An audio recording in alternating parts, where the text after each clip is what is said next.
yeah. What a show we got for you today. If you tune out, you're a douche. We got the Jackie Martling birthday party that we're going to be throwing here on the air. For real? What? Jackie birthday show. I've arranged to have a few of your old buddies and things and stop by. I figured, you know what, why not give Jackie a birthday show?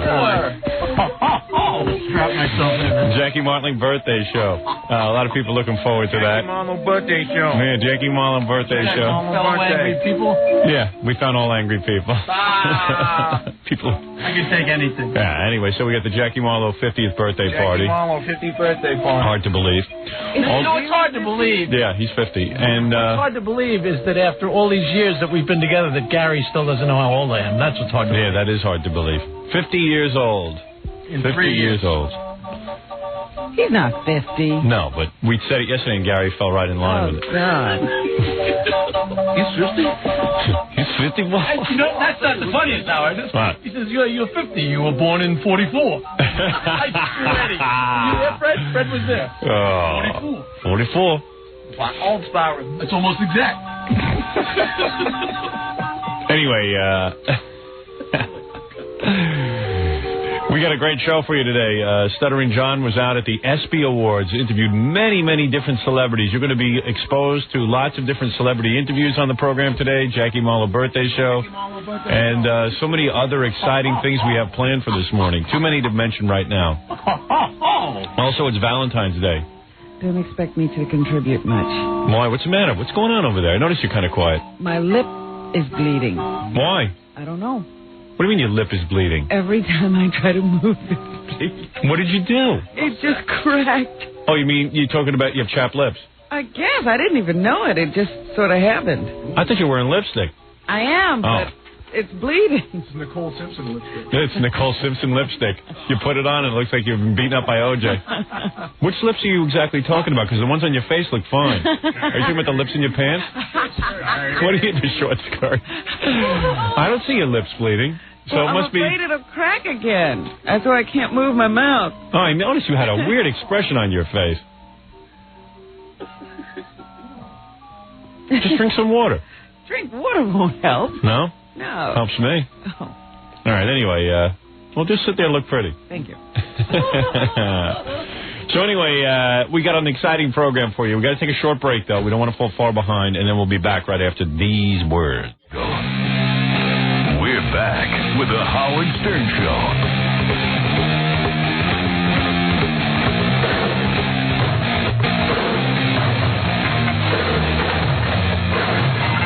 Oh, my.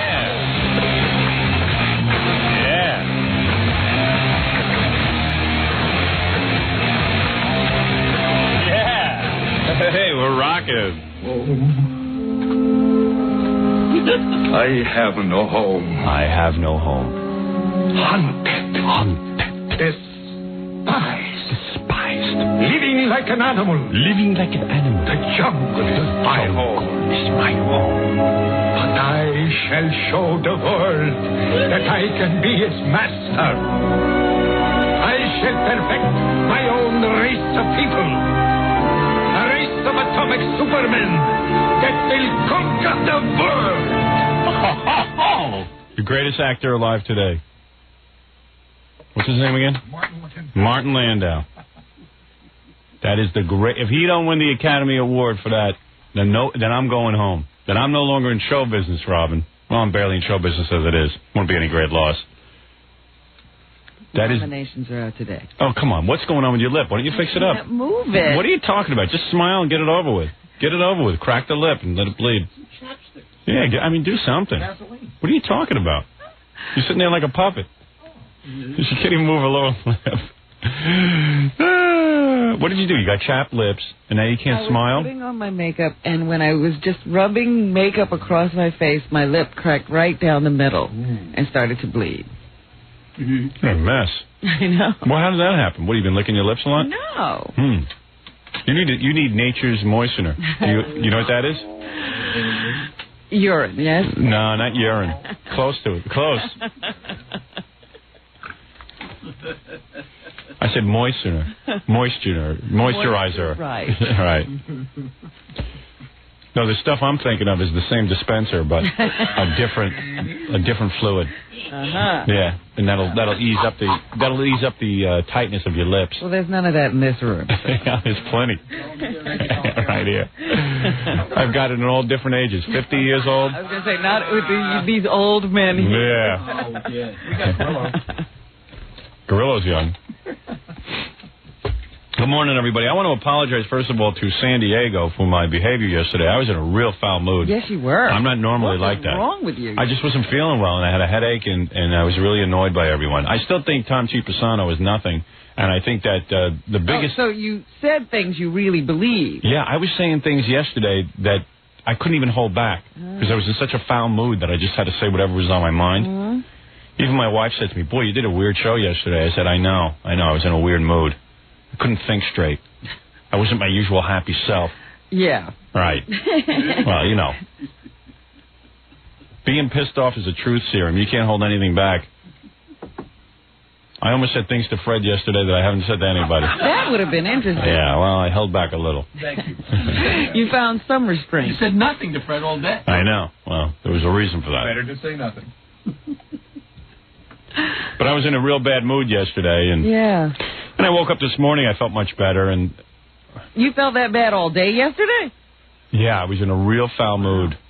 Really foul mood. And then, like, some really cool stuff's been happening in my career, which has been real good, that I can't talk about yet because it's still going on behind the scenes. But I got some good stuff going on. Yeah? Yeah, we got a whole bunch of new radio markets maybe happening, and that's interesting. some interesting news on some other mediums, and put together this Howard Stern production company. You're moving into mediums? Yeah, some other mediums. I don't want to say the medium's name.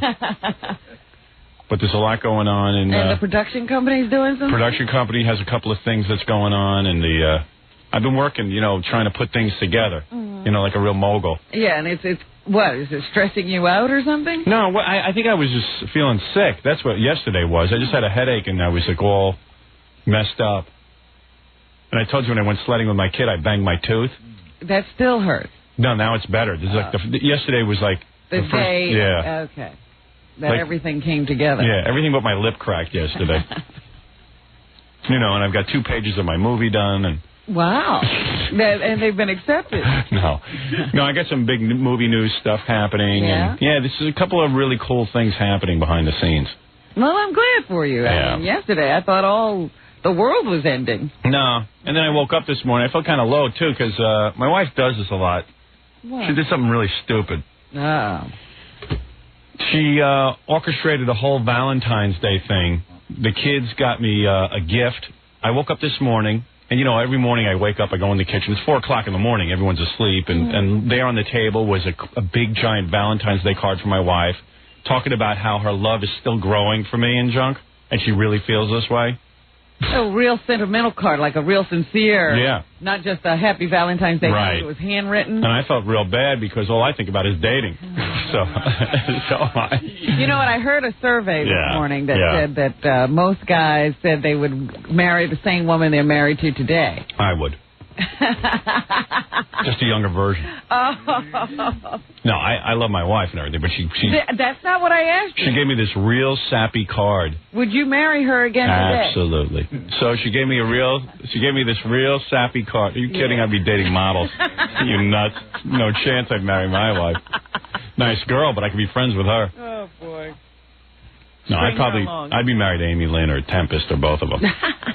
You'd have 2 wives. Yeah, I'd move to Salt Lake City and get myself 2 wives. Become a Mormon.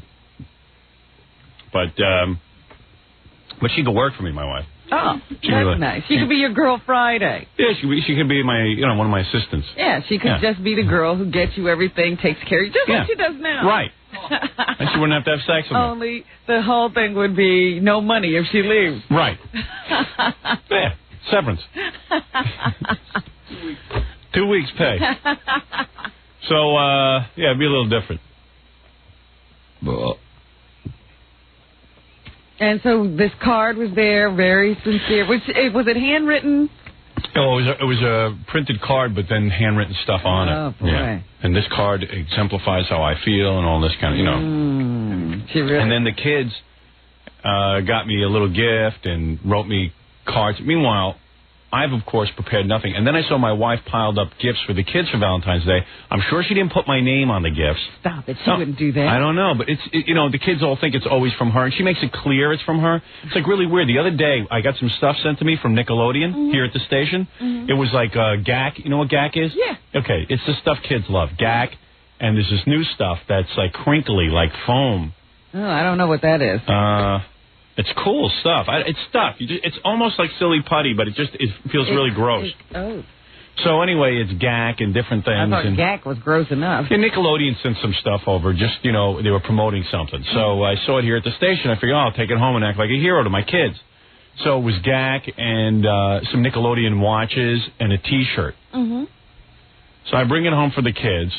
And I give it to him like, hey, Dad went out and got you some gifts. My wife goes, oh, that's the stuff that was sent to the station. I called Gary and told him to bring it home. And like, she just ruined it. You know what I mean? She made it seem like she was responsible for the kids getting these little gifts. She's obnoxious. Oh, stop. She is. She's obnoxious. So why do you think she does that? I don't know. It's like she's in competition with me to be a best parent. And, like, she wins that hands down anyway. The kids know that she's a better parent than I am. All they can get from you is gifts. Like, I'll say to the kids, if Mommy and Daddy got a divorce, who would you go with? They're like, Mommy, you wouldn't take care of us. And they know.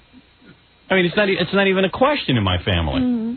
Not a moment do they consider you. No, I'm not a great, I'm a good guy. You can turn to me, you can ask me questions Solomon-like. I can figure out answers on the spot. But you're not real warm. And yeah. I mean, you know me. Personable. Yeah, when the kids kiss me, I smell, and it's just like it's not a pleasant thing to have Howard Stern as your father. Yeah.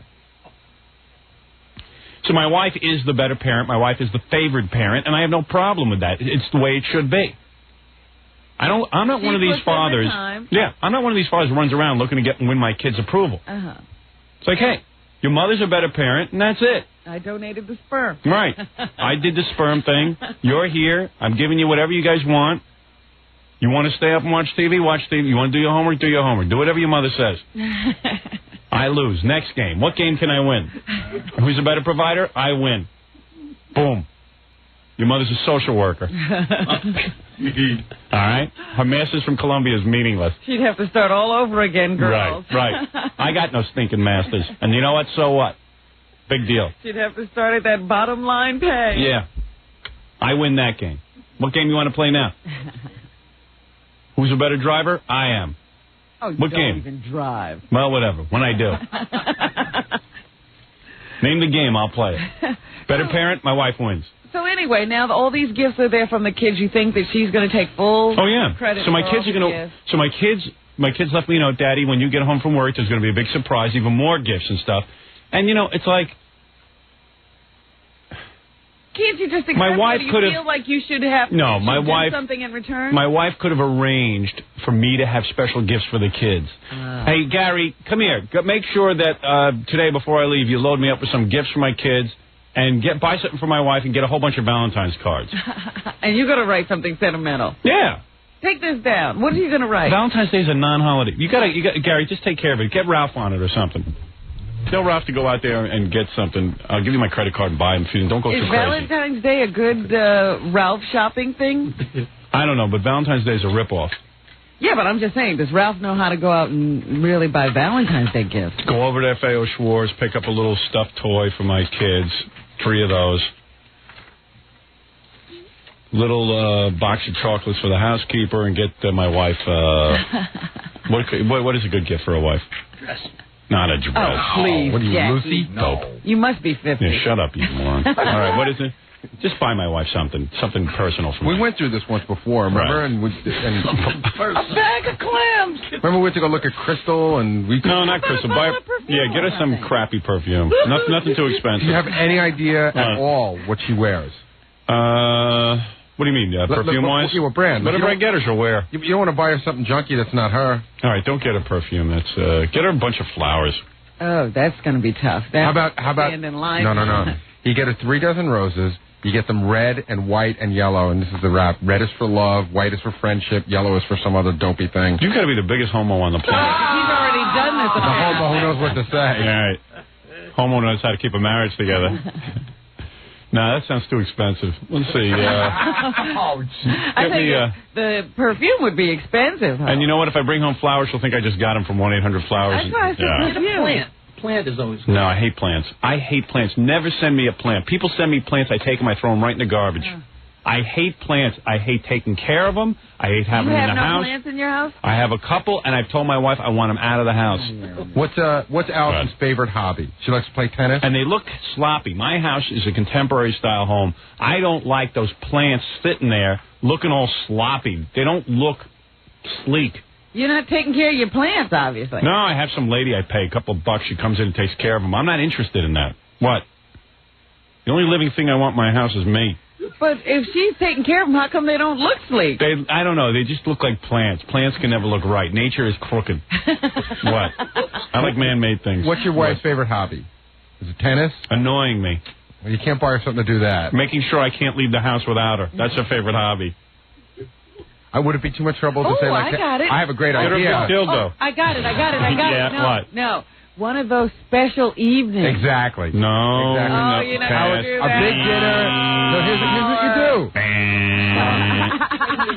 do. Wrong. Yeah, get the plants. Yeah, the problem is Ralph can't buy that or go out on his forehead. Yeah, no, I'm not interested in going in. You could just take her out for a good dinner. But written this great card, Howard. All right, write a card for me that says I'll take you to dinner. I'll take her to dinner Saturday night. I don't think that, but do you usually go out to dinner with her or not? Never. So it's a big I deal. never take her anywhere, so that's a big deal for her. That's her gift. Yeah, you'll have a date with her. Yeah, and I'll rub her feet. You know, like some stupid thing. I massaged her ass the other night. That's how I got some sex going. Oh, boy. I said, well, she gets these massages all the time. This woman's living in the lap of luxury. You should see the lifestyle. Well, there's another thing you could do, a day of beauty. So I put on my Mr. Zaremba voice, you know, my dirty voice, my dirty talk voice, and I went, that masseuse. She's got a masseuse. I go, does she rub your ass? She goes, no. I go, you want your ass rubbed? She goes, yeah. I go, okay, roll over. She rolls over, right?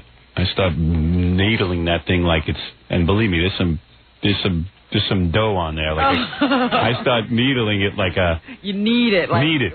Yeah, kneading it. I started kneading it, not needling. I stuck needles in it, and I mean really rubbing, and it got her turned on.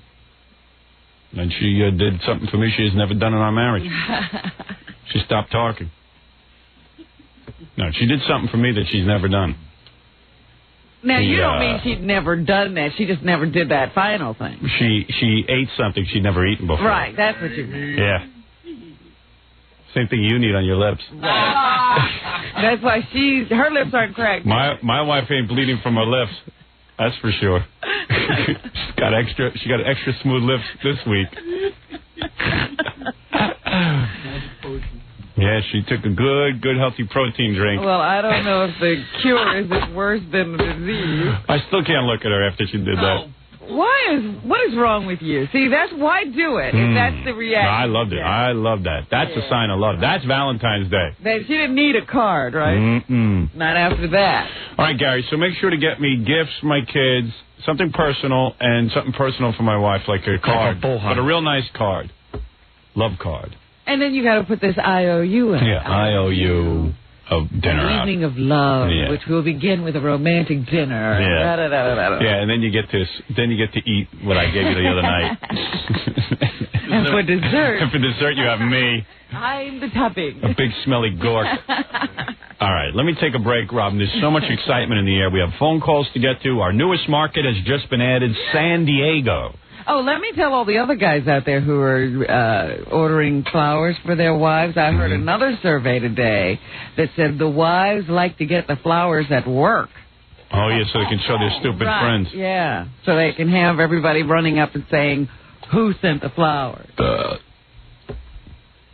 Yeah. What is it? No, just coming in to talk to you. Do we have an 800 Flowers commercial today? I don't know why. I used them yesterday because about 4:30 in the afternoon I realized I didn't do anything. Right. And everybody in the world was out of flowers except for them. Yeah. Well, and they were able to handle you at 4 o'clock? Yeah. No kidding. Nobody has red roses, and then these people start trying to tell you that different color roses are better than red. Yeah. Women want red. Yeah, that's what they want. Gary must have read all the surveys too. He's absolutely right. I know. What's yellow roses? What difference does it make? Oh, the clash with Gary's teeth. All right, let me take a break, and we'll be back right after these words. You're listening to The Howard Stern Show. 97.1, The Eagle. 642 at The Eagle. This is Brad Beck. It's 649 and 97.1 The Eagle. Howard, Harleys, and pure rock. 97.1 The Eagle. We're back with The Howard Stern Show. Good.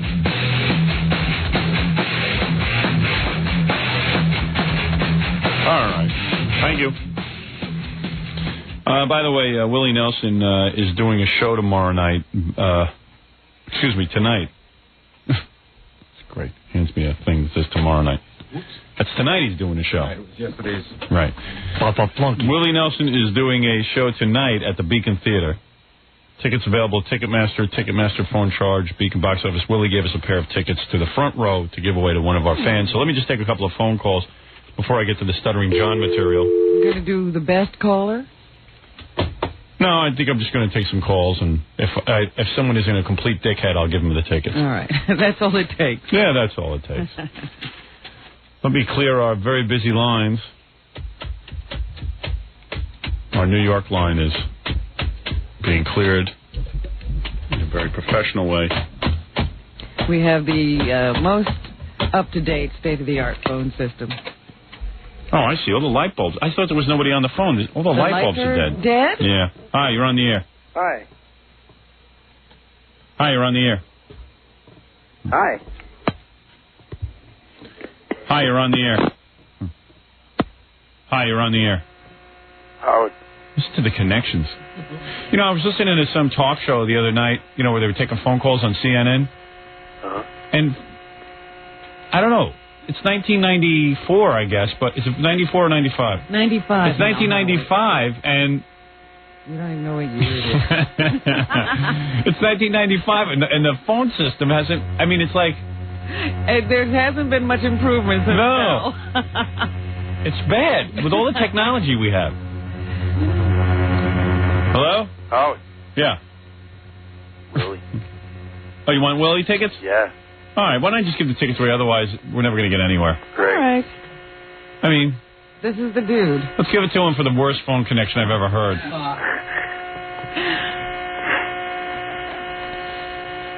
Dude. Nothing to say. You want to put this guy in the front next to Willie? Yeah, come on. Well, he won't disturb him. He has nothing to say. Last night, Willie Nelson was at the ESPY Awards. Yeah. Which is don't ask me what the ESPY Awards is, but it just seems like another useless award program. And It's another bunch already. of people getting together to pat themselves on the back. Yeah. The ESPY Awards is for ESPN. It's a sports award. Yeah. So, like sports players don't get enough awards. Right. So, Willie Nelson was there, and there was this big press conference going on where each guy walks in. Mm-hmm. So, Stuttering John says to Gorilla, hey, Gorilla, why don't you yell out to Willie, light up another doob? So Gorilla goes, okay. So Gorilla goes, hey, Willie, light up another doobie. So, listen, what? Willie, why don't you spark one up? Yeah. So, the whole crowd goes dead. Willie has nothing to say to that. Everyone's staring at him, and John walks away. I told him to shut up. Yeah. No, it was right in the concert. It was the actual at Radio City. So really? In front of like 10,000 people, and the whole place was silent. Hey, Willie, why don't you light up another doobie? Spark it up, Willie. All right, you can go, sir. All right, thanks a lot. Yeah, he puts on a great show. Hold on. All right. That connection was deafening. All right, so last night was something called the ESPY Awards. We sent Stuttering John over, and evidently you hit a home run, didn't you? Yeah. Did he get everybody? Well, we got a lot of, most of the people that we had planned on. And, first we tried getting going in, then we snuck into the press area, and we actually got to the press conference, which we got thrown out of immediately. Yeah, because I know that the ESPY Awards that had like a whole big meeting that if Stuttering John showed up, they should throw him out. What happened to freedom of the press? Oh, it's gone out the window. We have been barred from everything. Well, we were going to go out and cover the Grammys. We were going to do a whole week from the Grammys in California, and I was planning it. And I called the Grammys people, and they won't even let me in. They said if he comes, they're going to throw him out. Wow. So it's not even a case of just Stuttering John. So I said, wait a second. The whole show. You mean to tell me and Robin can't sit in the press room and talk to people? I said, we'll behave. We're not going to be like Stuttering John, act like a complete retard. Yeah, we interview the same people all the time here in the studio. Yeah. So I said to the Grammys, you have my word, I'm going to go in and just do my show. Well, you can't do a show from here. I said, not a show. I'm just going to sit in the corner with a tape recorder. Know it. Yeah, you won't even know I'm there. And they go, no. I go, let me understand something. I said, the Grammys are maybe the most unhip awards program ever. They're dying out.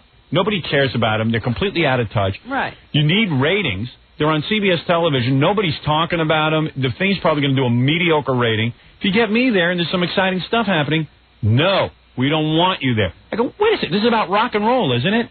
No. No. The whole damn show business world is afraid of us. What? In the old days, when we used to ask for credentials for John, they used to say, well, we don't like John, but if Howard wants to come, knowing that you'd never go. Right. When you finally took him up on it, I think the last words I heard were they don't want the show anywhere near the premises. Yeah. So we were going to go out there and, hang out in a week for a week of shows from California and have some fun with it. And then I started thinking about it. I said, you know what? Those dicks don't deserve to have us there. If we were there, they might actually... Excuse me. That's my hair went in my throat. Is that what it is? Ooh. Wait a second. You know what it is? It's talking 5 hours a day. That's what cracked my lip. Yeah. I almost choked on my own hair. I would have been like Hendrix. Choking on his own vomit. His own hair. Yeah, what a way to die. How embarrassing. He choked on his own hair. I'd have to put that on the stone, Yeah. But anyway, forget the Grammys. Who cares? It's just laughable. It's just laughable because... But it's interesting to me how these stupid functions have this uptight attitude. Yeah. It's not about anything. It's not like we're talking about the president being there. It's a bunch of rock and roll dudes. Yeah. Standing around taking home a statue. Well, I was reading an article, a second article. I told you this the other night when I was analyzing late-night ratings. Jenny Jones beats both Letterman and Jay Leno. Jenny Jones on Channel 9 here locally in New York beats, every night she goes on at 11:30 and beats Leno and Letterman. Yeah. And I always said that those shows are very beatable and that any one of those daytime talk shows could beat Leno and Letterman. They're better shows. They're more exciting. And,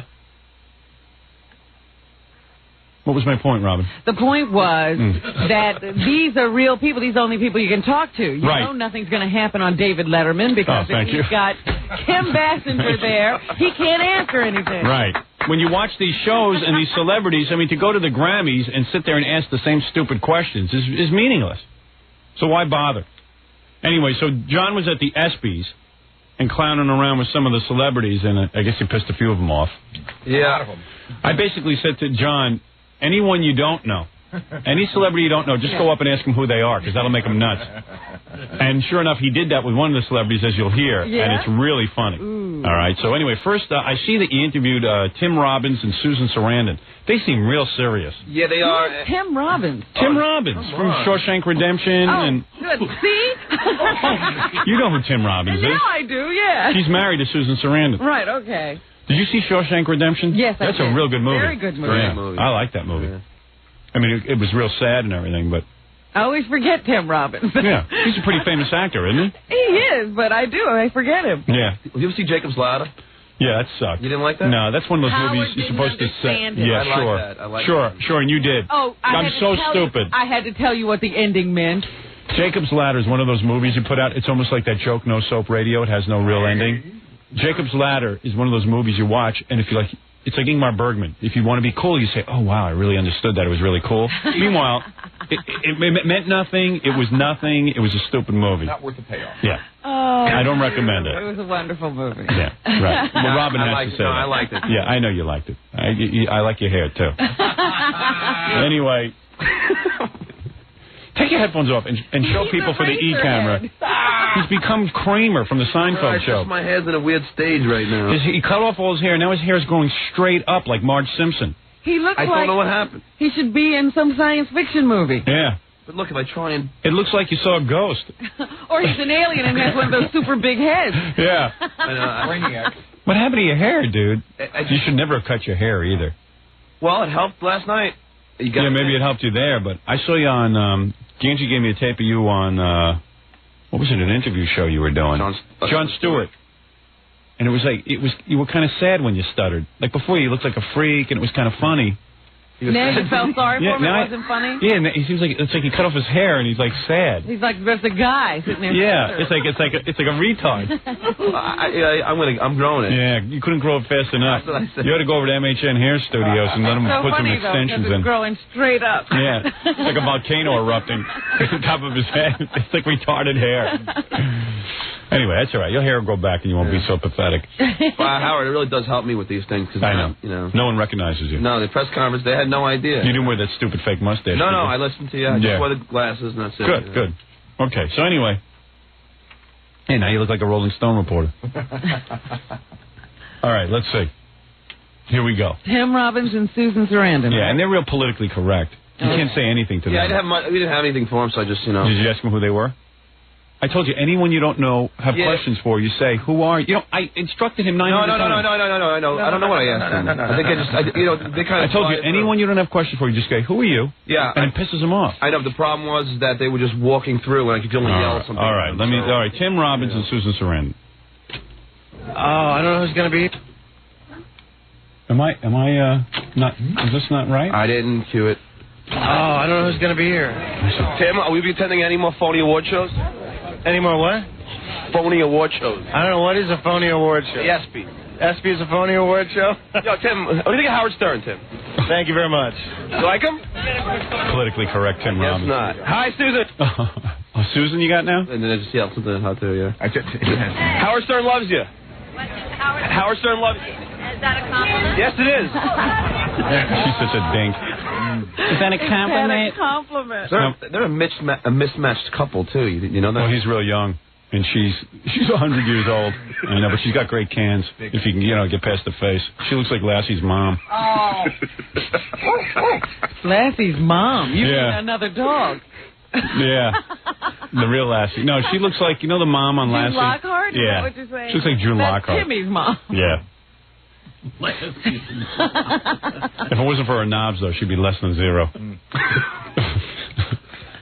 She used to be cute. Yeah, she used to be real good looking. She just aged a little. What was that movie where she was on an island and she was always showing her knobs to John Cassavetes?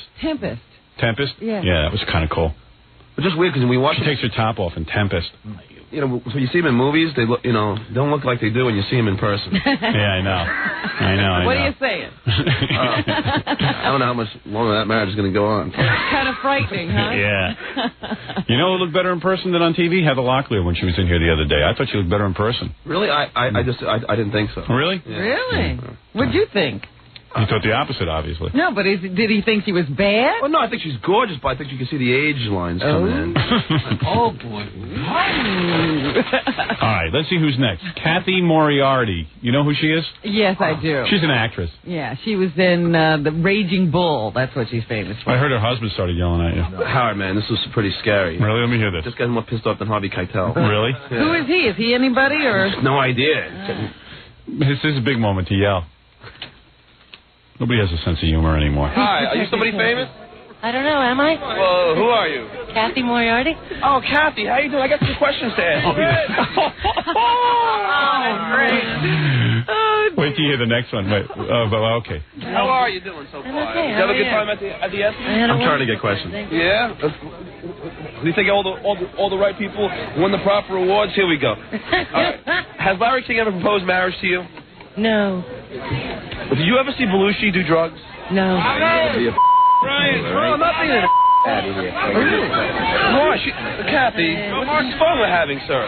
Are you upset with me? Take a walk. Oh, thank you very much. Sir, would you like an enema?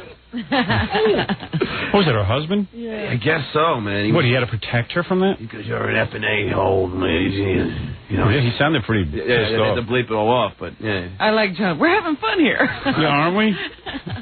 All right, so here's a classic example. So, John spots downtown Julie Brown. Remember her from MTV? Right, yes.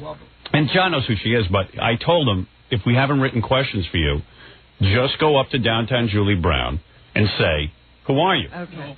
All right? So here's a girl, who's, I guess she thought she was going to be famous after MTV. Well, now she judges. She judges what? Anything. Contests? They have some of those stupid shows on TV and they need a judge. Julie Brown is the judge. That doesn't pay that well, does no. it? Yeah. She should have married me when I proposed. I saw some stupid skating show not too long. Rock and roll skating, figure skating. Yeah, there you go. Julie Brown was the job. There you go, rock and roll figure skating. And that wasn't even on MTV. No, it was on Fox or something. Oh. All right. So anyway, John walks up and does his thing. All right. Hey, yo. Hi. So WSecretary, who are you? Who am I? If you don't know that, you shouldn't be in this business. Take a walk. Oh, thank you. Thank you very much. Who was that?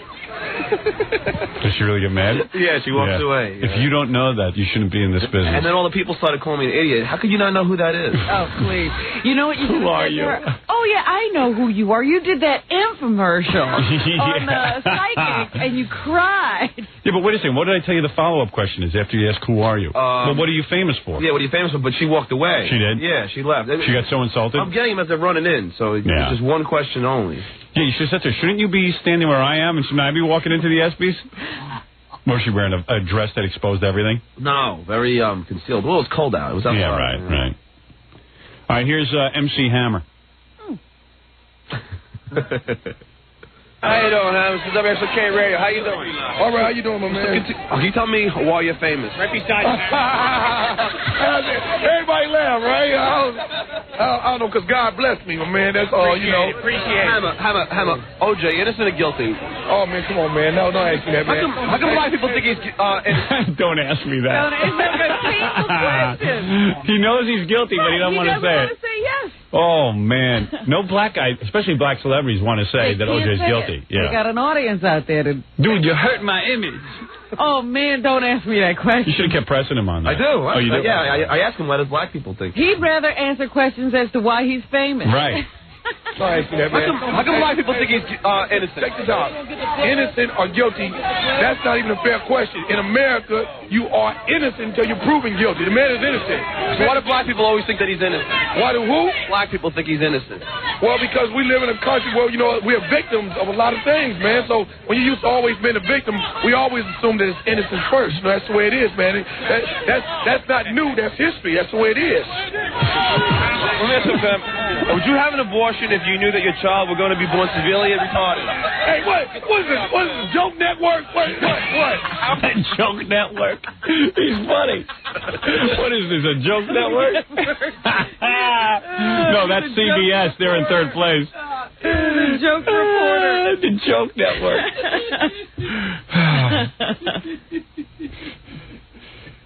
I like that explanation on OJ. He's innocent, man. He's innocent. It's history. He's history, man. This is history. Yeah, we assume innocence, even though most of us is normally guilty. Thank you. And that's history. Oh, this Howard? Hey, Howard, that's my main man. There you all go. Good, man. We all good. Well, Howard, it's all good. Howard thinks OJ is guilty, though. Well, that's Howard's personal opinion. I ain't got nothing to do with that. I think OJ is innocent until proven guilty. You understand me? That's the way it is. Hammer, will you be attending any more phony award shows? Huh? Will you be attending any more phony award shows? Which ones are the phony ones? The ESPYs, you know, it doesn't really mean. I don't believe that. The ESPYs is a good award show. It's good to give athletes awards, man. I think it's a good show. So I ain't riding on your plan, man. Hey, Howard, what's up? It's all good, baby. Thank you, Hammer. Hammer, the only question you didn't answer is... Hammer got chicks with him? No, just a bunch of fans, like a whole, entourage. Yeah. Would you have an abortion if you knew that your child were going to be born severely retarded? Man, this dude, that's harder than arithmetic there, man. So you should put it this way, man. There's no way that you would know how your child is going to be born. Therefore, with me, any of my kids, I want them to be born, but that's personal. I want my kids to be born. But if you did know, first you should get a wife. How's that? Can't go there. You know what I'm saying? If I'm blessed to have a child, I want my child. You know what I'm saying? I want my kid. I want my kid. Take it easy. That's it, you know? All right, my kid. Well, thank you very much. This is just a hypothetical, okay? Yeah, man. The guy's getting all emotional. Calm down. MC Hammer, man. All right, and here's John Goodman, the star of the Roseanne show. Right. He seems to be a fan of our show. Yeah, because at first, when I asked the first question, he was like a little annoyed, and then, you know, you'll see what happens. John, can I answer a question for Direct K Radio? John, how much you hate your agent for booking this hosting gig for you? Huh? How much you hate your agent for booking this hosting gig for you? Are you stuttering, John? Yeah. Hey, man, how you doing? How are you doing? Pretty good. How's it going? Oh. It sounds like he's going to haul up and hit you. Really. It's a good thing everybody said all the fans said what a bastard he was. Really? Yeah, he was very mean to everybody, so when I asked him the first one, he gave me a look like, who that for you? Yeah. Then he just realized it was me, and then he mellowed out. Totally turned into a nice guy. Oh, all right. Maybe he just knew. Yeah. Don't do this to Stuttering John. It'll only come back down. Well, that's what I'm noticing, Howard. A lot of these guys are very... Everyone's behaving themselves. Like, someone says, that's the guy from Howard Stern. Howard, I love him! Yeah, right. Everybody is... That's no good. And you? What? You know, like bad questions on there? Do you ever scratch your head and wonder how Tom Arnold became a star? That's not nice. Say hi to everybody. I will. Who else did you get today? A couple. Is there a difference between Tom Arnold and Ben, whoever? One small. Take care, Tom. Tom. Take care, Tom. Take care, Tom? Yeah, I was thinking of Tom. Call him Tom Arnold. Take care, Tom. John. Our intrepid reporter. Wow.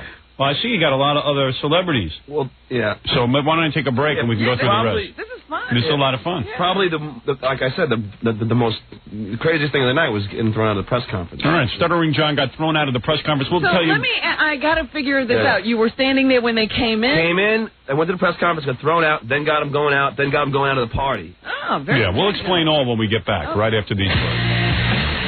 We'll return to the Howard Stern Show after these messages. 97.1 The Eagle. 7:10 at the Eagle. This is Brad Back. It's 7:17 at 97.1 The Eagle. Call Howard on the Eagle's toll-free line, 1-800-54-STERN. We're back with the Howard Stern Show. Jackie Jokeman Martling. To order Jackie's Wild Comedy CD or cassette, it's $10 plus $3 shipping and handling. Jokeland special, buy two, get one free. Call 1-800-323-KING. Saturday night, February 25th. Jackie's at Vans, V-A-N-N-S, in Freehold, New Jersey. For filthy jokes and info, call 516-9221. Remember, 516-9221 is not a pay service. I don't think he's ever been there. No, Vans is a whole new thing, and I understand Jackie's doing something special there. Breaking new ground. Yeah. He's going to breathe. What was that? It's about the size of the van. All right. Is it actually in a van? Is that right? Jackie's performing in a van. Yeah, good for you, Jackie. Things going really well. This is your 50th birthday. I tell you. Hey, anyway, it is Valentine's Day, and actually, Sally Kirkland's in the next room waiting to get in here. I said, I see your Valentine is here. Or is that your father's Valentine? No, it's a Valentine for me. I figured she could come in real quick. She's plugging something, and then maybe she'll give me some actual penetration on the air. Nice. All right, anyway, but first let me go through the rest of these celebrities who are at the ESPY Awards with John. The next celebrity up, John ran into Roy Firestone. Do you know who he is? I do, but maybe a lot of other people don't. I didn't know who he was either. It had to be explained to me. He's a guy who actually worked for ESPN. He's a sports interviewer, and also his name was mentioned in association with the O.J. trial. Right. He was one of the guys who interviewed O.J. about the spousal battery charges after that occurred in, 1989? Yeah, and actually that's going to be some evidence at the O.J. trial. So they've already played the videotape, yeah. All right. Do I need any more explanation here? Roy Firestone and John. Hey, Roy, how you doing, my friend? Hey, it's John. Hey, here we got some Roy Firestone. Man, a lot of people excited to see you. No, this is after the party. Oh, okay. So you had made yourself pretty well known. Yeah, this is after you got thrown out. Yeah. Okay. I wonder what people think, when they know that John is around now, the word's gone around that John is there. Do they say, oh, God, I'm going to try to avoid John, but I have to be ready? I think the first thing you say is, I'm going to try and avoid him, and if I find him, I better just try and act like I'm into it and go along with it because I'll look really bad if I don't. Meanwhile, get this. You know who wouldn't talk to John? Who? Conan. Conan O'Brien? Yeah, he walked right by John. Ooh. John used to go on the Conan show. Sure. I think Conan really got tortured by the Jackie puppet. That was the first thing that popped to my mind. The Jackie puppet really pissed him off. Yeah. Although, you know what? I don't think it was the puppet. I think it's more that my name's been linked to taking over his show. That could help.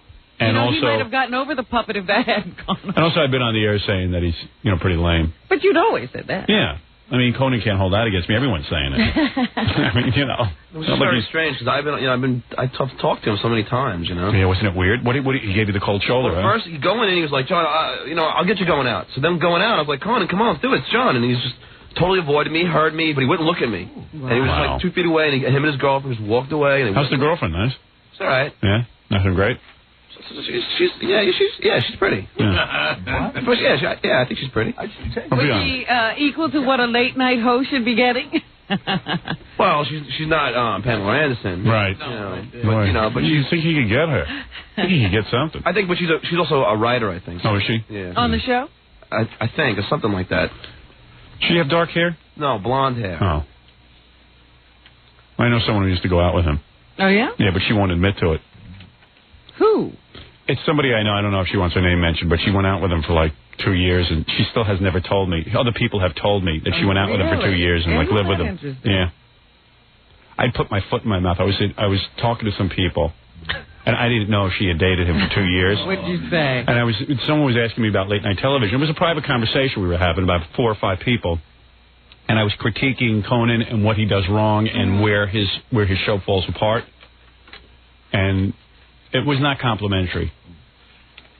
And she was sitting in the room, and when she left the room, someone said to me, she was seeing Conan for 2 years and lived with him. But she didn't want to tell you, and she didn't like to admit to it either. Do we all know who she is? No, you don't know who she is. No one here would know her. But he dates a lot of writers, let's put it that way, but you can't tell. You think someone would rub off, like he gets some material. I thought he was a writer. What happened? I think he still is a writer. That's the problem. Or is he a reader? Yeah, he's a reader of writing. And it was one of my. She's kind of cute, and I was trying to. Oh, so you were working the room. Yeah, I was working the room, trying to show what a big man I was and how smart I am about late night television. And so it was, it was basically a kind of a rap where I went, well, the show. Everybody's rotten and I'm great. Yeah, and especially Conan, he's so easy to pick apart. And I went, well, the show falls apart pretty much at the opening credits, and then it went forward from there. And it was particularly vicious because I was trying to pump myself up in her eyes because she was kind of cute. Yeah, I thought she was attractive. And even though I'm married and I don't cheat on my wife. You just want to see. I just wanted to see how far the flirtation could go. And I'm going, boy, she must think I'm terrific. And then she leaves the room and I go, well, she went out with him for 2 years. Oh, yeah, you're thinking, she's really impressed now. She can stay in the room with was me. She she might have. She was like kind of not saying anything. Was she smiling, or was she just like her face didn't change? Her face didn't change and stuff. She wasn't agreeing. No, but you know what it was? I understand that the reason she never tells anyone she went out with Conan, she kind of, I think, considers it an embarrassment. I think. But still, she didn't like to hear what she was dating. Yeah. I mean, nobody wants to hear it, and I didn't know, and then I was like, oh, my God, should I say something? I said, why don't you guys stop me? They go, how can we stop you? Yeah, time out. She used to date Conan. Yeah. Ixnay. Ixnay on the Onan K. Yeah. And she's real cute, and, Yeah, and I was showing off. And you were going to be particularly funny knowing she's a writer. Yeah. Yeah, and I'm going to show you how brilliant I am. I'm a young Ernie Kovacs. Watch me work extemporaneously. Yeah, right. Yeah, let me explain to you late night television the whole dynamic of how it works, and I was going through a whole bunch of BS. Your stage thing. Yeah. I felt like a real douche. Did she come back? How do you recover? Yeah, she came back, and I just went on, and I just didn't say anything else. And I bet you maybe she told him that I said all this. That was between the last time we saw him and now? Yeah. And you know what, Howard? She walked in the room, I swear, you know what I was going to say to her? I was going to say, who else did you date that I think sucks? Just like that, boom. Just give me a list. Yeah, give me a list. So I know who not to hit. Yeah. Even if the puppet didn't throw him as badly as we're sure it did, I'm sure he got so much flack. Yeah, that could be it, too. I thought of that, too. The puppet was vicious. The second-hand stuff is much worse. Hey, puppet, you got me in trouble. What? When are you going to learn to talk into the microphone? It's not. Puppet. It is too. No, it's not. Look, what can I do? Look, what are you going to do? Well, I can't hear you. It just doesn't work, your microphone. Nothing works. Even that doesn't work. You suck. You don't talk. That's Scott the engineer. Good man. Yeah, he can't get a microphone on for me anymore. He's supposed to check each microphone and make sure it's all set up for me. Wait till I get these wooden hands around his throat. Wait a second here. Try your microphone now. Hey. There you go. So what if I give Conan career advice? Yeah. I think you chased Conan off the show. He wouldn't even talk to John. What, telling him he should throw urine in his mother's face?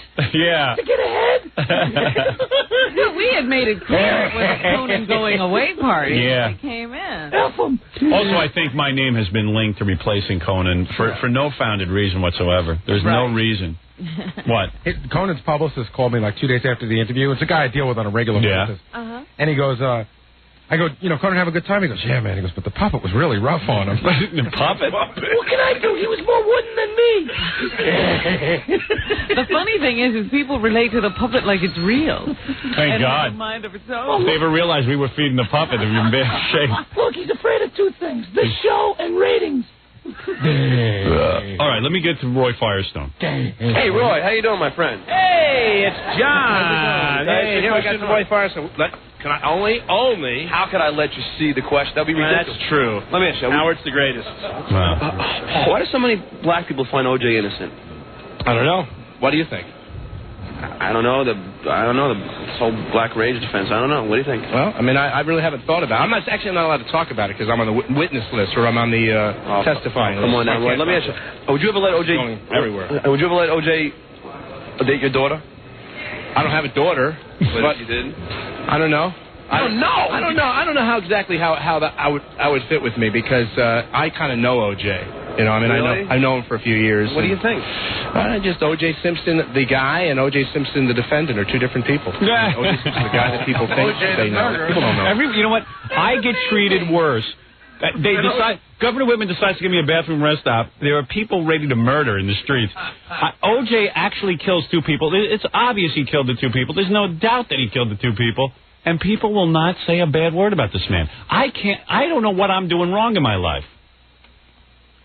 How can you know a guy, really? Do you think you'd know somebody behind closed doors? Answer the question. You get somebody here over No, here. it's okay. Roy, answer the question, damn it. Have you spoken to him? No wonder he's on ESPN. He can't answer a question. I'm telling you. The two OJs. Yeah. I don't know. But why is it a The celebrity? two faces of OJ. Why is it why does every celebrity, why are they so afraid to say that he's guilty? I don't understand, Because there is a thing that if someone gets in trouble, you close ranks. Nobody wants to be perceived as a bad guy. Nobody wants, it's like, I don't know. I don't even know what it is. Even you can be Roman Polanski. You can be anybody. No one in Hollywood will say anything bad about you for fear that one day they'll need you to get work. It also goes deeper than that. There's a thing where celebrities train themselves not to say anything controversial. And the reason for that is that, like you take Roseanne. Every once in a while she'll come out with something where she says something, and people are ready to kill her for it. Right. And even to go on record and say, if Roy Firestone, who's barely in show business, no one even knows who he is, to say O.J. is guilty is considered controversial. And right away people will write about it, and you will be called a bad guy. Black people will hate you. Maybe Puerto Ricans will hate you. You're onto something here because it would be an audience reaction. You don't want to piss off any potential audience. So they say nothing. They're trained to say nothing. That's why late-night talk shows cannot be successful. If Letterman and Leno continue to have on a celebrity, and the celebrity says nothing of substance, how can these shows succeed? Average, regular, everyday people are more interesting than celebrities. Celebrities are drones. They are puppet heads. I was reading an interview, one of the most wonderful interviews I ever read with a celebrity was with Charlie Sheen. I'm reading this interview, and the guy's talking about women and other actors who are jerks.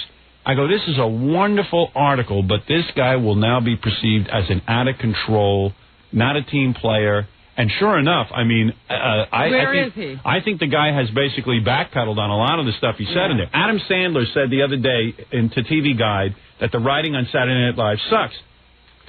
Now, right away, today in the paper, he's denying that he ever said it. Anything that is considered controversial, anything that is outrageous, will lose you fans. Celebrities are in the business of gaining fans. So they will not say anything. They will say, if Michael Jackson raped a boy, they would not say anything. Woody Allen can sleep with his wife's daughter. Right. They won't say anything. If Helen Keller knows that Saturday Night Live sucks, but won't say it. She won't say it. She's in show business. She can't say it. All right, let's continue. Now that you know that information. Did you Roy, have you spoken to him since the... No. How can I speak to him? You abandoned him. Well, you know, it's hard to talk to him. I mean, he's sequestered. No, I know, but I mean, people do visit him in jail. That's what I'm asking. No, I haven't spoken. Let me ask you. You cut your hair. Yeah. When did you cut your hair? Yeah. Hey, by the way, I met Howard's brother-in-law at the Super Bowl party. Are you thrilled? Yeah, go ahead. It was great. I mean, I just want you to let you know, Howard, that your brother-in-law's plugging you a lot. Roy, all right. Come on. That's my brother-in-law, Bruce. I thought I closed my eyes. Everywhere he goes, I'm Howard Stern's brother-in-law. That's how he introduces himself? Yeah. He doesn't even have a name. No, she dropped the name Bruce. He's the travel agent formerly known as Bruce. Now he's Howard Stern's brother-in-law. He tells me he swears he doesn't do that. Right. Meanwhile, go Roy Firestone. I'm Bruce Burns. I'm Howard Stern's brother-in-law. Says it on his license. And I dig this cat, okay? He's the cat. Oh, who's this? That's It's Roy doing his Sammy? impersonation, Yeah. Does anyone know that the Sammy impression thing is over? The kind of cat I dig. Well, good. You're the kind of special cat. You're doing it both radio and TV, and I dig it. It's sort of a simulcast, man. Dig it. Thanks, Roy. Take care. Even you're not. You're getting rid of him. Running. I was closing my eyes. You're running. Yeah, right. All right, this is... Roy chased you out of the room. This is Richard Jenny. Oh, yeah. I got to move this along because Sally's waiting to get in. You know, she's real temperamental. Yes. She was a little early, though. She's an artist. Oh, the artist formerly known as Sally. Richard Jenny is a comedian who was in the movie The Mask. I saw that last night. Yeah. The Mask. I get to see movies about 5 years after they come out. I'm on top of things. Did you like it? I thought it was okay. I thought for Jim Carrey, it was the weakest one I've seen him in. But still, he carried the whole movie. Yeah, it was a good movie. There was The effects no reason to have that movie without him. The effects are worth seeing. Just, the movie's a little thin. I think it could have been a lot better. But what do I know? He's making $10 million a film. Yeah. So what do I know? Richard Jenny is a comedian. And he has his own show now. Yeah. Another one of these guys who started out with Jackie Martling and basically has passed him by. Has skyrocketed. Right. He started after He started after you? Yeah. Oh, and you man. He used to call me for gigs. Did he really? I swear to God. And now he has his own series. Yep. So in other words, Jackie was more established. This guy just started out, and he has zoomed past Jackie. Yeah, that's the theme. It's Jackie's birthday today, and people will be calling in all who have zoomed past Jackie. Is that the theme? Yeah, it's the theme. Richard Jenny is hysterical. All right. Obviously. He must be. He must be. He's hysterical laughing at you. I don't say that about All right, here's Richard Jenny. Hey, Richard, can I ask you a question for WSRK Radio? Sure, what? Who does your new sitcom rip off more? Tim Allen, Jerry Seinfeld, Paul Reiser, or Bob Cummings? I think it's a combination of. Hold on, I really want to answer this. First of all, who's Bob Cummings? I don't know, sir. What the hell? You asked me a question. You don't even. How about Paul Reiser, Tim Allen, Jerry Seinfeld? I have based the entire sitcom on Jackie Martling. I think it has a real kind of fat guy sensibility that I really want on the show. Let me just say this much about my show. What? Yeah, you were great. So what's Letterman's problem? What's Letterman's problem? You mean why doesn't he put me on? Yeah. I don't know. I really don't know why. I think Bob Morton doesn't like me. I think Bob Morton, his producer, doesn't like me. Yeah, they all got problems over there, right? I like that answer. Yeah. That's good. I like to hear a comedian once in a while say, I think... Somebody doesn't like me. All right. We hit on that by accident. Yeah. Well, the question is, what's wrong with Letterman? Did you really know that he's never been on Letterman? I had no idea. We wrote What's Wrong with Letterman just to see if somebody had something to say. Just fishing. We're just fishing for stuff. Most people won't say anything about it. Yeah. And they'll go, what do you mean by that? Will you be dating underage girls like Seinfeld did? I'll be dating Seinfeld himself. The hell with the underage girls. Skip the middleman. Why do you ignore Jackie Martling? Because he's a disgusting person. I don't know why anybody would want to be involved with him on any level. The guy abandoned me. He became like a big shot on the Stern show. He's like, Jenny, I'll get you on. Never. That's true, because, that's the story about a lot of his comedian friends. Are you aware of that? Left us all totally in the dust. God love him. He's a totally self-promoting, vicious, fascist individual. You're not kidding. Happy birthday. Why would I kid? Just because I want to say something controversial? No. How big an ego does Jim Carrey have? Let me put it to you this way. You familiar with the planet Pluto? That's how I know. Jim's a nice guy. I shouldn't say anything bad about him. That's when you know you're famous, man, when someone's afraid. You know how big the planet Pluto is. That's a pretty funny line. He's pretty funny, but he still can't come on the show. Sorry. Hey, that's as close as he's ever gotten. The best. What? Hey, that's as close as he's ever gotten. Yeah. He's on the show. In fact, lots of times between takes on the movie, we would spend time writing letters to lonely. Thanks a lot, Richard. Thank you. Thanks. Would you cut him off? Because another celebrity came out. Oh, man. All right, so Conan wouldn't talk to John. Wouldn't talk to John. So what basically John did, he thought quick. He saw Jon Stewart, the little tiny talk show host. Right. He saw him and he asked him all of Conan's questions.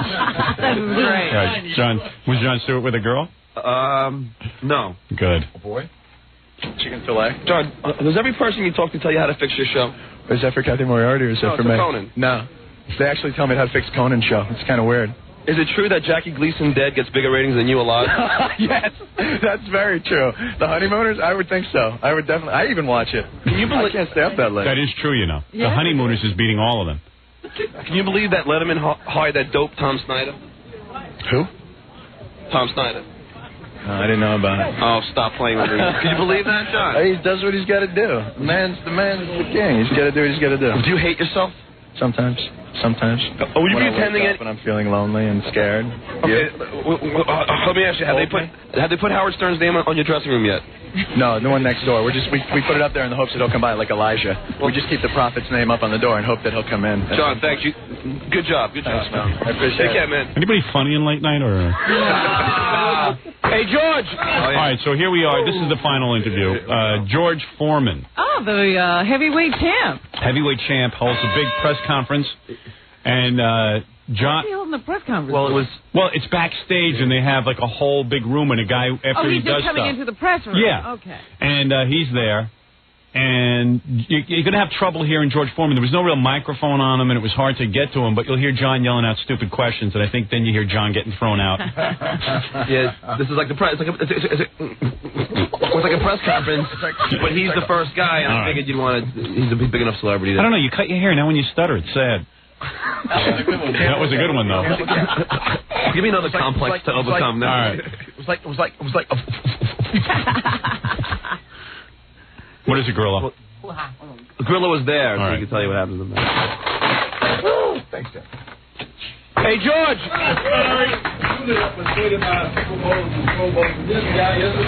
George, would you be afraid to fight Mike Tyson now?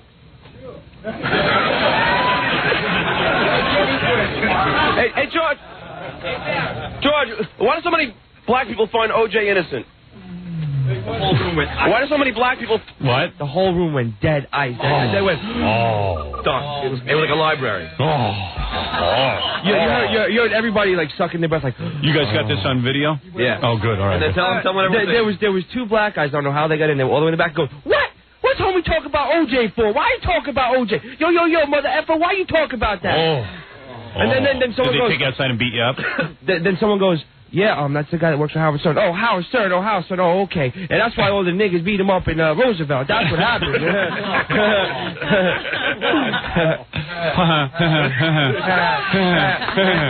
That's why all the niggas beat him up in Roosevelt. Niggas.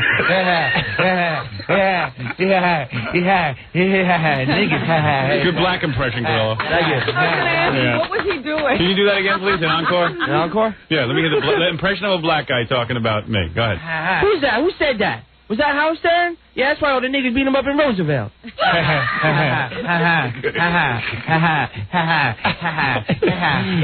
Gorilla, that's like a mental patient.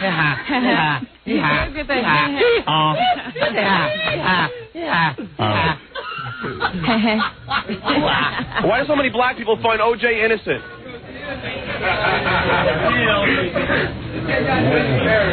Wow. You certainly know how to bring a room to a halt. Those are those black guys in the back. You could hear them. They go, that's because he is innocent, man. No, one more. What's that? And the Honest Award. First time in life since I've watched awards, even the Academy, where the award went to the guy who deserved it. This man was a shotgun on the field. Hey, George, which would you rather do? Fight for millions, eat, or screw women?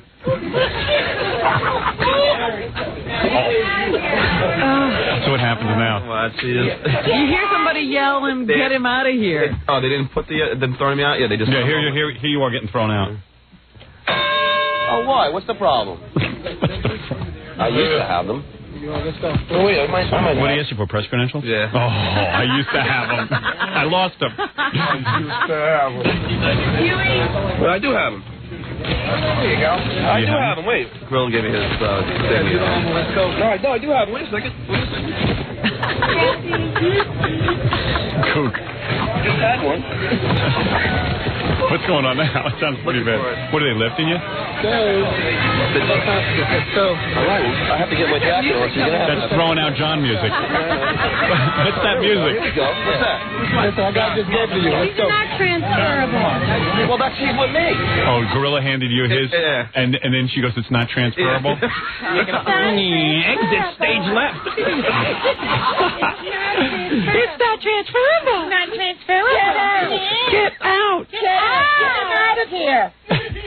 Non-transferable. Bye-bye. He is with me. That's where's his pass. Somebody used to say that I was allowed in here. Now somebody's saying I'm not. I have a pet. That is my pet. Where's his pass? It's a lost cause. Did you really have credentials to be back there? So how did you get a hold of George Foreman when he was coming out? Oh, yeah, then I got him coming out of the actual ESPYs. Right. So he's going to ask these questions again? Yeah, here we go. And he's got a mouth full of food. I'm talking roast beef sandwich, man. Well, he's a big guy. Has to eat. Hey, George, how you doing? Guys, come to the Rex Arcade Radio? Would you ever pretend it was your wife when you punched an opponent? Huh? Would you ever pretend it was your wife when you punched an opponent? Huh? Thank you, George. Thank you very much. All right, very good, John. John's night at the ESPYs. There you go. Very successful night. Let me take a quick break, and we'll be back. We got a lot of more stuff to do here. It's a very, very packed show. Sally wants to come in and promote something. And it's the Jackie Martling birthday show. Birthday. Yeah. Gary came up to me, and when you said my gag, he goes, "Hey, John, you believe Jackie's 50 years old?" Yeah. Well, he's just about 50. All right, we'll be back after these words. More to come when the Howard Stern Show returns in a moment. And let me talk to you about Snapple. Listen, I'm a big fan of Snapple. I've been doing their commercial for years, and I love it. I mean, what can I say? Snapple makes the best drinks ever. The greatest drinks in the world. They make iced tea, they make fruit drinks, they make natural sodas. They make everything all natural. I started drinking Snapple 20 years ago. A guy comes up to me, hands me a bottle of what looked like sparkling water. And he says, try this, it's root beer. I said, get out of here. What is this, like a novelty item, a white chocolate or something? He goes, no, this is root beer. I said, how can this be root beer? I said, well, it's white. It's clear. He says, that's the point. There's no artificial coloring. I said, you mean to tell me root beer is not naturally brown? He goes, no, that's artificial coloring, you nitwit. That's what he called me, a nitwit. He didn't have to go that far. So I punched this guy. 2 of his teeth fall out. That's how powerful I am. And that's how I started drinking Snapple. Try to keep that a secret. Yeah, I kicked his ass. No one's ever beaten you. Yeah. No one's going to beat this nigga's ass. Right, Robin? That's right. You're a bad nigger. I'm the baddest nigger on the planet. 90s nigger. That's right. And everyone in this room knows it. Don't mess with me. All right, Snapple, made from the best stuff on earth. And give it to your kids, too, because it's something wholesome. Thank you, Snapple. You're listening to The Howard Stern Show. Once again, Howard Stern. I don't mind having Sally Kirkland on the show. She comes in, she always wears something sexy, and she usually ends up raping me. Last time she was here, she almost raped me. She pulled my pants down, and actually, we almost had penetration. You know what? She hasn't been here in a long time. Hey, well, I told her to stay out for a while. It's been over a year. Yeah, I told Sally, you can't come on every week. And there she is. Wow, look at the bod on you. Look at those breasts, man. Those are beauties. Look at the size of them. She always, and you know what? She isn't afraid to show her appreciation. Yeah, you love to. She's very sexual, and she loves. Yes, she is. She was out there giving Gary a back rub. Oh boy. Well, that's true. Do you need one? And yeah, how about a little action? Look at Sally. See, she's right in there. Oops, don't hurt yourself. Sally just fell down. I have to give you a hug. Oh, come on, baby. How are you? How are you? Come here. Rub that chest against me. Yeah. Can I grab your ass? What you want with Sally? Well, come on. Well, let me just kind of, be here for a minute. Hi, Rob. Good morning. Yeah, she's real friendly. What are you wearing, panties? Yeah. With this outfit? You know what? She might be friendly to both boys and girls. Are you friendly to boys and girls, Sally? Friendly, yeah. Are you? You get it on with girls? No. Never? Liar. No. Tell the truth. Liar? Have you ever been in a threesome? I did experiment with that many years ago. So there you go. Tell the truth. You like that, huh, Jackie Puppet? Oh, yeah. You know who's a big fan of yours? Jackie Puppet. Really? Why? Oh, because of those cans. Really? Not my soul? What about my soul? Frig that. Yeah. Let me work on you. Yeah, work on my back a little. Now, Gary, he's Everybody so should much looser enjoy than those you. beauties. What is that? Everybody should enjoy those beauties.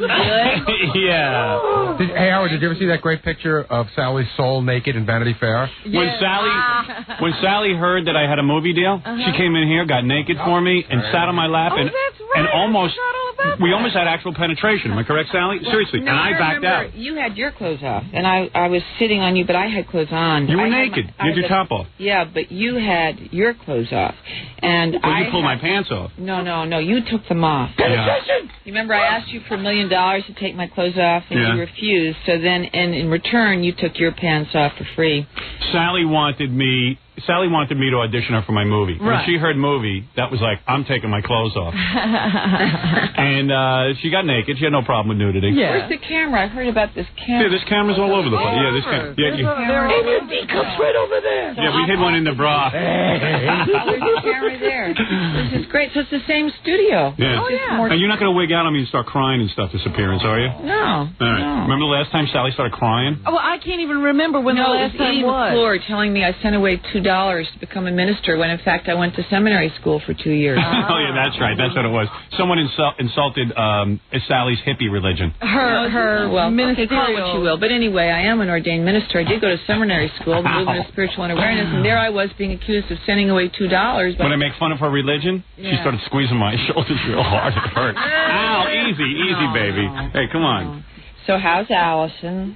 Dead. Oh. She died last night in her sleep. How's Ashley? She's good. Am I Your goddaughter. My goddaughter. That's right. You wanted to. Oh, that's when Sally got mad at me. That's right. When I was having my third kid, Sally came in and said, I would like to be the godmother of your child. Well, it's not too late. And I said, Sally, no offense, I hardly know you. Ow, easy. Don't start squeezing me when I make fun of you. Oh. So, she wanted one of those show business connections. Yeah, Sally wanted to be the godmother. Yeah, what? I still do. I vividly remember being off the air at like 10 o'clock, and that corner right back there, Sally had you backed into that corner. I know. Yeah. And it was off the air, she had you backed into that corner, and you were going, I got to talk to Allison. I got to think about it. Yeah, right. She wanted an answer, and I'll buy lots of gifts for the baby, and it's going to be great. Yeah, she really cornered you. And I was like, Sally, I don't know. We don't, Oh, well, we were with Joan Rivers, and I brought all these presents for Ashley. Did she like them? You were so mad at me that I didn't make you the godmother. Did Ashley like my presents? I threw them right in the garbage, to be honest with you. Yeah, that was a lot of garbage. You don't even remember what they were. What were your presents? I think I had a big teddy bear, and I had things that, I thought something was wrong with it, maybe. That's why I threw it out. So maybe the eyes, she would swallow the eyes on the teddy bear. No, I gave it a bear. So it's not too late. It's not too late. What, to be a godmother? Stage mom, too. You could be a good stage mom. Yeah, I can teach her painting, acting, singing, dancing, yoga, meditation. Does that mean she has to come to your house? I teach all these things. Jackie Puppet, what do you think Sally could teach my daughter? I don't know. I'd like to be in that ministry first. Be a minister of big chests. Really? What would you do? What would you do in that capacity? Penetration. Teach me nudity. Teach me nudity. I'd love to go up on you. Hey, you know what, Sally, you're a sex symbol, so you get a lot of this, don't Howard, you? Oh, there we go. Right on the lap. Hey, baby. You had something to do with making me one. Hey, let me massage your buttocks. How's that? No. Oh, come on, here, come on. Let me do it. What's the big deal? I'll make you godmother. No, I like sitting on your lap more than being massaged. Come on, let me rub you down. No. Here, how's this? Well, that's nice. Oh, you like that, huh? Okay. Oh, hey, Sally, did you just pass wind on me? No. Who is that? I didn't pass wind. Who did that right on my lap? No, that wasn't me. So, I'm in town to do Geraldo tomorrow. And why are you doing Geraldo? Well, they're going to do... let me rub you. She's paying to have me have the bags under my eyes. taken away. Wait a second. Let me get this straight. Plastic surgery? Yeah. You're going to go on Geraldo, Yeah. and they're going to do plastic surgery. Well, originally I was going to go on tomorrow and right on the air they were going to get rid of the bags under my eyes. I don't even see anything. Well, on camera. No, she's got some bags right there. I can see that. Oh, it's nice of you to point things out like that. Well, no, you got to take care of that. That's all. She's an actress. She has to look good for a living. Yeah. And they're going to do it right on camera, the whole operation. Well, they were. And Dr. Richard Allen Bogan, who's one of the top Beverly Hills doctors, he met with me Friday to do the pre-thing, and they found out my blood was too thin because I had just been teaching a seminar in South America, and I had a migraine, so I took Advil. Sounds like you're sick. You mind getting off my lap, Sally? No. I don't want to get any disease. And it thins out your blood. You got thin blood? It turns out if you take, aspirin, Pepto-Bismol, all these things, that you can't have surgery. So now I'm going to have it next week, but I'm going to go on the air tomorrow and explain why I'm not having it tomorrow. Well, that should be an interesting show. You're going to explain why you can't have plastic surgery. Well, no, but Nobody wants that. Just go on and have the plastic surgery. Forget thin blood. Yeah, just say, hey, here's what I look like now. Yeah. And then they're going to bring me back before I'll and be after. back. Hey, who wants thick blood? What is it, Jackie? Whatever you do, don't touch those two big bags on your chest. Whoa, hey, what's this? What do you mean? You're letting me touch your chest? She didn't understand that the Jackie puppet meant plastic surgery on the chest. Yeah, right. Sally just took my hand and put it on her chest. I saw that. Let me see that. Can I feel that again? Yeah. Really? Yeah. Oh, that's nice. Hey, that's pretty wild. Isn't that cheating? That might have been cheating just now. You're not wearing a bra, are you? No, I don't wear bras. I don't like bras because they give me backache. Can I touch those again? Yeah. It's the bras that give you Can you see my hand here? Yeah. Wow, thanks. Yeah. Hey, if my father's listening, eat your heart out. Ben, where are you? Hey, that was cheating. I just cheated. You did. That might be grounds for divorce. I think so. Ben, wherever you are, big hug. Yeah. Big hug. Yeah, my father really digs Sally. He wants to unwrap her. Ray. Yeah. So, Sally, tell me why you're here. You're here to plug Geraldo? No, I'm here in town to go on Geraldo tomorrow and to do a whole educational thing about plastic surgery. They're going to show how you can do laser, without Tell everybody at home. Now, is that all you're going to have done? Well, it's a good question, Robin, because I was given the works. I was told I could do whatever I wanted. Mm-hmm. But, frankly, I like the way I look now. But Let me see you. Let me see if you need any work. I don't like my eyes, the bags. Well, she's an actress.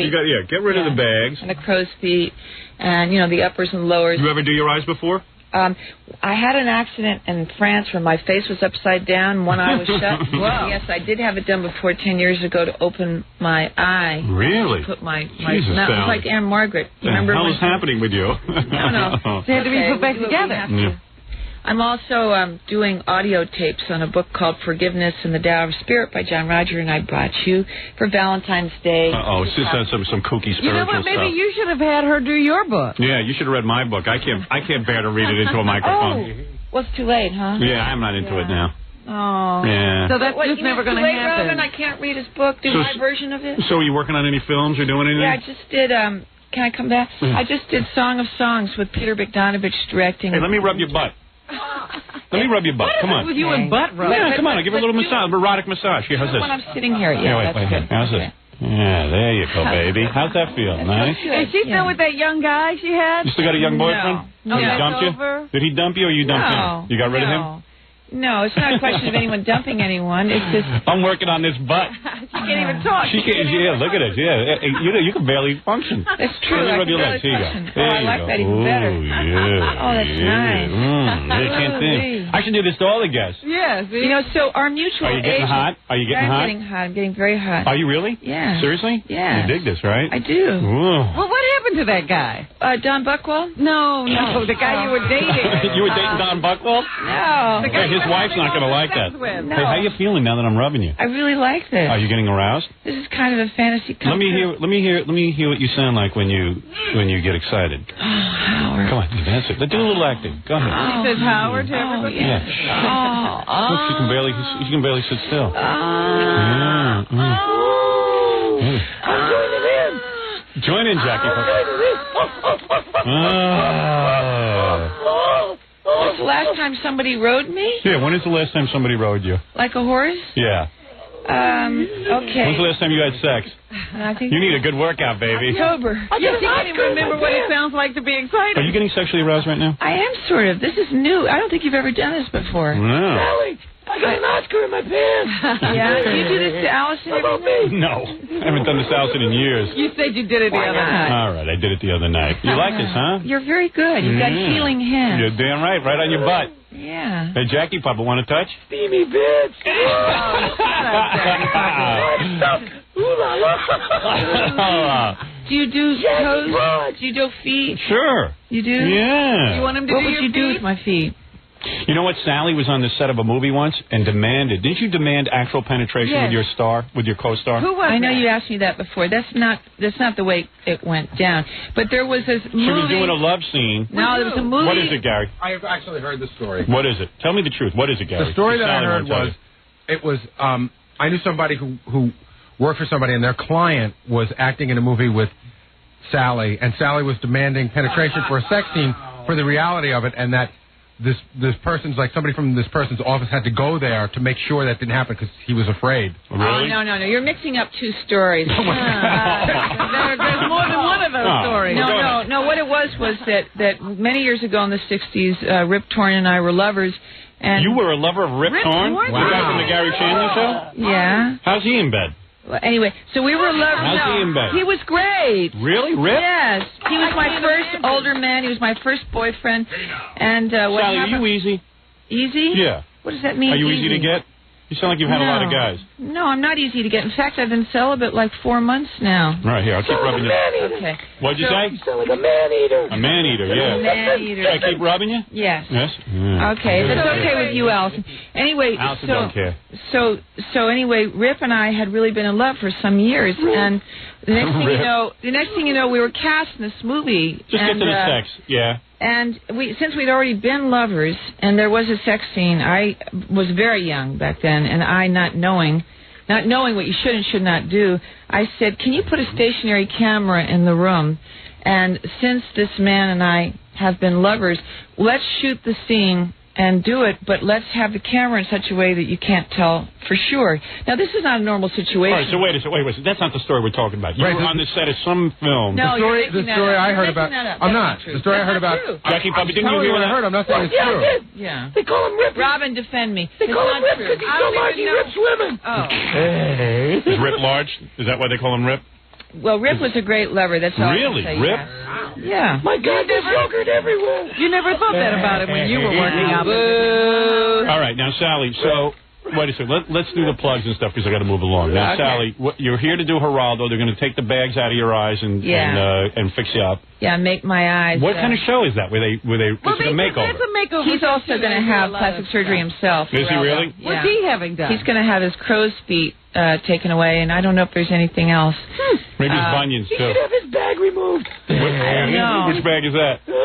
Anyway, let me talk about my movie on All right, Showtime. so you're working on a movie. Hold on here. Let me clear the no, camera. there's going to be a movie on Norman Showtime. Jewison produced. And, Norman Jewison is not a Jew, by the way, for those of you listening in the You Midwest. believe that? And Do you Peter, believe that Norman Jewison is not a Jew?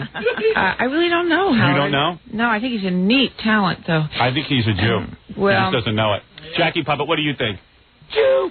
So Norman Jewison produced, and Isn't it? I mean, Peter, if you're not Jewish and your name is Jewison, I call him Kikey. Kikey. That's like saying your name is Kikey Kikeman. That's right. You gotta think of the Jewy son. Well, you know, my name is Kirkland, which in Scotland means churchland. All right, go ahead. So anyway. So Peter Bogdanovich directed me and George Siegel. Oh. And it's called Song of Songs, and I think it's going to be on Showtime in April. Is there penetration in the movie? No, but it's very sexy and it's very funny. What do You do will to like him? it. What do you do to him? I seduce him while reading from the Song of Songs. All right, from the do Bible. a scene where I'll play the part of George Siegel. Show me. Do you remember your lines? I wish I did. Oh. I'll be the guy who watches your cans. I can't. But I can seduce you. Shall I seduce? No. Show me how you do it in the movies. Well. Show me the George Siegel scene. Kirkland and Scottish mean water playground. Let me see if I can remember. So, does your wife sing around the house? Now, wait a second. Tell me the setup. That's the line. You immediately come in and sit on the guy's lap? No, I'm serving him tea, and I'm asking him, does your wife sing around the house? Yes, she does. She Well, sings. you can tell if a woman is happy in her marriage if she sings around the house. She doesn't really sing anymore, I'll be honest with you, no. Allison, you got to start singing. Oh, no, I thought we were doing a scene from the I'm movie. sorry. So, anyway. Right. This is what she's like on This the is set. some seduction. Come away with me. Well, don't knock my headphones off. Okay. All right, I'll come away with you. There's something in the Bible that says, come away with me, and then I can't No, remember all the right, rest of the all right. line. So you Sally, I'll sing and you play the organ. Okay, where's the organ? Right here? You're doing acting and ingest it. Oh, stop it. You must never let a man walk over you cold and dignified is what you are. All right, Sally, now you're on Mars. All right, listen, Sally. Falling in love again, what am I to do with someone like you? I can't help it. What did you do? Oh, this is great. I've missed you so much. Really? It's been a year. I can tell. And a couple of months, I think. All right, so I'll see you in another year, that's all. No, we're going to do a movie together, aren't Yes, we are, as a matter of fact. What part did she win by that audition? Any part you want. I want to play. You know, you said that I was going to die before you died. You got on the air one day and said that. No, listen, you're off the topic. I want to say. No, I want to know if God told you that or if you have inside knowledge. God, Howard? You said that when you reached such a. Yeah, no, Robin, get him to answer this. I really want to know. All right. Robin, he said on the air, this was reported to me by 15 messages, that when he reached a certain birthday, that was going to be great. The only problem was that Sally Kirkland would have passed on. Oh, I don't know. I don't remember him saying that. Yeah, you said that. It was something about the What fact did you say there, Jackie? Just see your chest, please. You're babbling like a brook. Jackie Bob just wants to see your chest, that's all. But anyway, I all right, figured listen, Sally, enough with the spiritual stuff. I'm looking forward to He this. would never say that. I would never say If that. you die, don't let them bury those beauties. No, it's okay. All right, Sally, here's the point. What I want to say is congratulations on your Geraldo appearance, as well as your Showtime movie. And by the way, let's remind, this is an Academy Award nominee. Yes. She missed out that year. Who'd you lose to? Cher in Moonstruck. Cher in Moonstruck? Yes. It was the same year that Meryl Streep was up for Ironweed and Glenn Close was up for Fatal Attraction and Holly Hunter was up for Broadcast. And what were you up for? Anna. Yeah. Oh, I didn't realize that. But did you remember that even though I lost that, I did win the Golden Globe? You certainly have those. And, Very good. Okay. Now, I just want to give you my Valentine's Day card. She wrote you a card, too, and you got nothing for her. You are an angel. All right, listen. You've got to go Valentine for me quickly because I'm on a schedule. She really is Zoftig. Zoftig. And it says in here. She's off the mic, Howard. It doesn't matter. It doesn't matter. She's just rattling in there. Thank you and my Howard Simpson family. Happy Valentine's Day. Oh, isn't that nice? Did you draw that picture of me, Sally? You're very good at arts and crafts. Did anybody ever tell you that? Anna Rokova would say from Anna, you're crazy thing. You know, you're crazy. You're still living that part, aren't you, darling? Come here. Come here. You got to get out of that part. All right. I want to thank Sally Kirkland for stopping by today. And watch her on Showtime. When is that movie going to air? They think around April. They're still editing right now. They're in editing right now, and see her on Geraldo tomorrow. Thanks, Sally. Can I have a goodbye feel? All right. God bless you. Sally Kirkland. Great to be back here. You're damn right. You wearing panties, Sally? Panties. No panties? No. Those are no panties on there? No panties. No, Super. I have stockings. You have stockings? Good for you.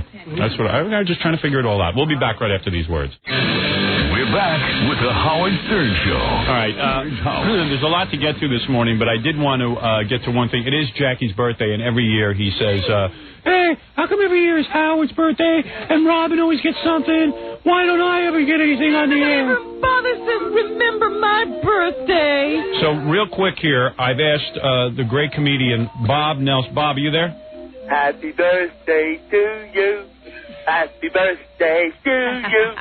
Happy birthday, dear Jackie Martling. Happy birthday to you. Hey, Jackie, so the reason I asked Bob to call in is because you and Bob started out pretty much the same time on Long Island as comics, right? Yeah. Yeah, I mean, and Bob, wouldn't it be fair to say that since starting out, you have had, how many HBO specials now? 4. Okay, you've had 4 HBO specials. How many for Jackie? Yeah, this is just a real quick call, Bob. I just wanted you to brag a little. How many HBO specials have you had, Jackie? None. Okay. I still have my hair. All right. Well, yeah, you still have your hair barely. Yes. I did want to point out one thing. I was just telling John, I remember in the early days of this show, when you guys would do Stump the Comedians and stuff, right. It was Jackie who filtered the comedians to us. Right. And I think Bob was like one of those guys. Well, the point is to show that Jackie is still where he is and everyone else has gone past him. That's his birthday present for me. Right, but Bob used to have to ask Jackie to get on this show. Right, now he doesn't. Bob now lives in Los Angeles, right? Yeah, Bob, now your career has taken you to Los Angeles because of all your commitments and things, right? Well, I'm still in New York, but I live out east. Oh, you do? I live in Pat Cooper's cousin's house. And you don't maintain an L.A. residence? No, I got a big house on Long Island. Oh, I didn't know that. Well, do you stay in a hotel when you go out there to work? When I go out to L.A.? Yeah. Yeah, I stay in wherever. How many Tonight Show appearances have you had now? 3. All right, so you've had 3 Tonight Show... I have a question. You've had 3 Tonight Show appearances, 4 HBO specials. That's right. What else has he done? You've done a film? Yeah, I did 4. I did 4 films. Wow, 4 films. And ask him where his upcoming job is. All right, where's your upcoming job, Bob? Governor's Comedy Shop. All right, Governor's Comedy Shop. But he's been on the Tonight Show. Oh, you're going to sit here and say you're doing better than Bob? Oh, I got to say something. All right, fine. Bob, thank you. I'm down here. Well, he's had a national commercial. Yeah. Too. Oh yeah. Let's throw that in. Hey, Bob. Right. Yeah. You've also had, since starting your comedy career the same time as Jackie, you've also done a commercial that airs all over the country, right? That's right. Yeah. Huh. And not only that, he's been on the telethon. That's right. Jackie, you ever been on a telethon? Never been on a telephone. All right. Thank you, Bob. Now I'm the bad guy. No. Just say happy birthday. No, just say happy birthday, Jackie. That's all. I love Jackie. Are you sure you do? Everyone does. But I just said this is my birthday I present. used to like you, Nelson. Hey, Bob, when will you be at Governor's? I work there. I'm going to be working there. I don't know, some Sunday coming up. Oh, okay. So he doesn't even need a plug. But let me ask you, how big is your house? How many square feet? It's about 5,000. One is 5,000 square feet. The other one is. And does your dining room table? The other one. Well, I have a cottage on the property. Oh. And does your dining room table fit in the dining room? Which dining room? I'm talking about either of them. All your dining rooms, because Jackie's dining room table sticks out the window. Does he have an extension going out the window? Yeah. Well, Jackie, you can come over. There you go. You got a pool and what else? You got a pool? Jackie, you have a pool? You have a pool, Nelson? Yeah, I got a big pool. You got to come over. I got stables. I got a duck pond. Wow. No kidding. I'm putting a basketball court in the backyard. Wow, good for you. Aren't you doing terrific? Got a tennis court? I got the basketball court will be a tennis court, too. Wow. Great to know that you're doing so well. Bob, congratulations on all your success. Thank you. Thank you, Bob Nelson. That's Bob Nelson. Nice talking to you, too. Bob Nelson for Jackie's... Happy birthday, Jackie. And throughout the show, Jackie, I'll remind you of other comedians that you started out with who will be calling in. Thank you. Screw him.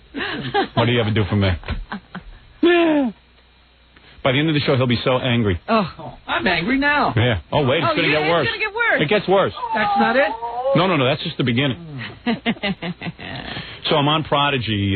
This is what I do in my basement all the time. I get on Prodigy. I can't believe you're spending this much time. Well, you get on the computer. Here's the concept. It's like CB radio. Get on the computer, and you can actually instantly type to other people all over the world. Yes, but tell me that you do this for a few minutes, maybe. No, and I also meet girls. So I meet a girl the other day on Prodigy who tells me she looks like Terry Hatcher from Superman. From Superman. Lois and Clark, or whatever it's called. Right. ABC. Now I'm thinking it's not even a girl. So I said, write down your phone number. I'm going to call you, and I want to just hear a feminine voice as soon as, do it real quick. Right. So she does it, and it's a girl. It is a girl. It is a girl? These girls don't mind giving you their home phone numbers. No. Wow. They believe it's you right away. But she's married, right? Yeah, she's with her husband. Yeah. And pretty young. They're both pretty young. She says she looks like Terry Hatcher. But the point is...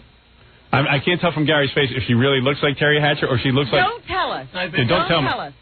Don't make a face. I didn't make a face. I want to see her come through the door and see your reaction. By the way, Sally's still here. You're kidding. What's she doing She out did there? 20 minutes on tape in the hallway. Yeah. And now she's still saying goodbye to everybody. Sally Kirkland took the Jackie puppet, opened its mouth, and started tongue-kissing the Jackie puppet. She made out with it. And then she took its legs, strapped it around her waist, and took his hand and put the hand on her breast. Not only did she put the hand on her breast, she was telling the puppet how she likes her breast touch. Oh, look at the puppet. Look at the puppet, and look at the puppet full of lipstick on his teeth. Hold that up to the camera.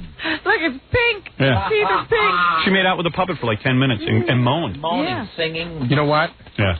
Before we get to the Prodigy girl, before we talk about Sally, there's another one of Jackie's friends on the phone. Oh, good. To wish him a happy birthday. All right, Howard. Is that him? Yeah, the middle Okay, one. all right. On our phone now for Jackie's birthday is another guy who has this comedian. Don't say who you are yet, all right? Comedian, don't say who you are. I'm going to make you a mystery to Jackie. This is a guy who started after Jackie and completely just got his own series on a network. Wow. You guess who it is, Jackie? I think we've already... Sinbad, Jenny, who is it? Richard Jenny. Oh, Richard. Richard, what is the name of the series you just got? Platypus Man. All right, and what network is that for? UPN. And you started, so that'll air on Channel 9 here in New York? WWR. All right, so it's a bad channel. What can you do? Yeah, but the thing is, they only asked Jackie to do a guest appearance on that Watcher show. They gave Jenny his own series. Right, and let's say that Jackie got that guest appearance because he knows me. That's right. Right, okay. It's not like they hired him. Yeah, they hired Richard for Richard. Right. Richard, you got that on your own. You didn't get that because you know me. Right. So anyway, the point is it's Jackie's birthday, and I'm just pointing out all the other people who have passed him by. Yes. Now, what else have you done, Richard? You've been in Finally movies. got on the show, Rich, huh? How many times have you been on The Tonight Show, Richard? I don't know, 10, 12. All right, 12 times, let's say. Jackie, how many times have you been on? I've been never on. All right, okay. Okay. You've had specials on HBO and Showtime, right? 3. Oh, 3? Wow. Oh, Jackie says no.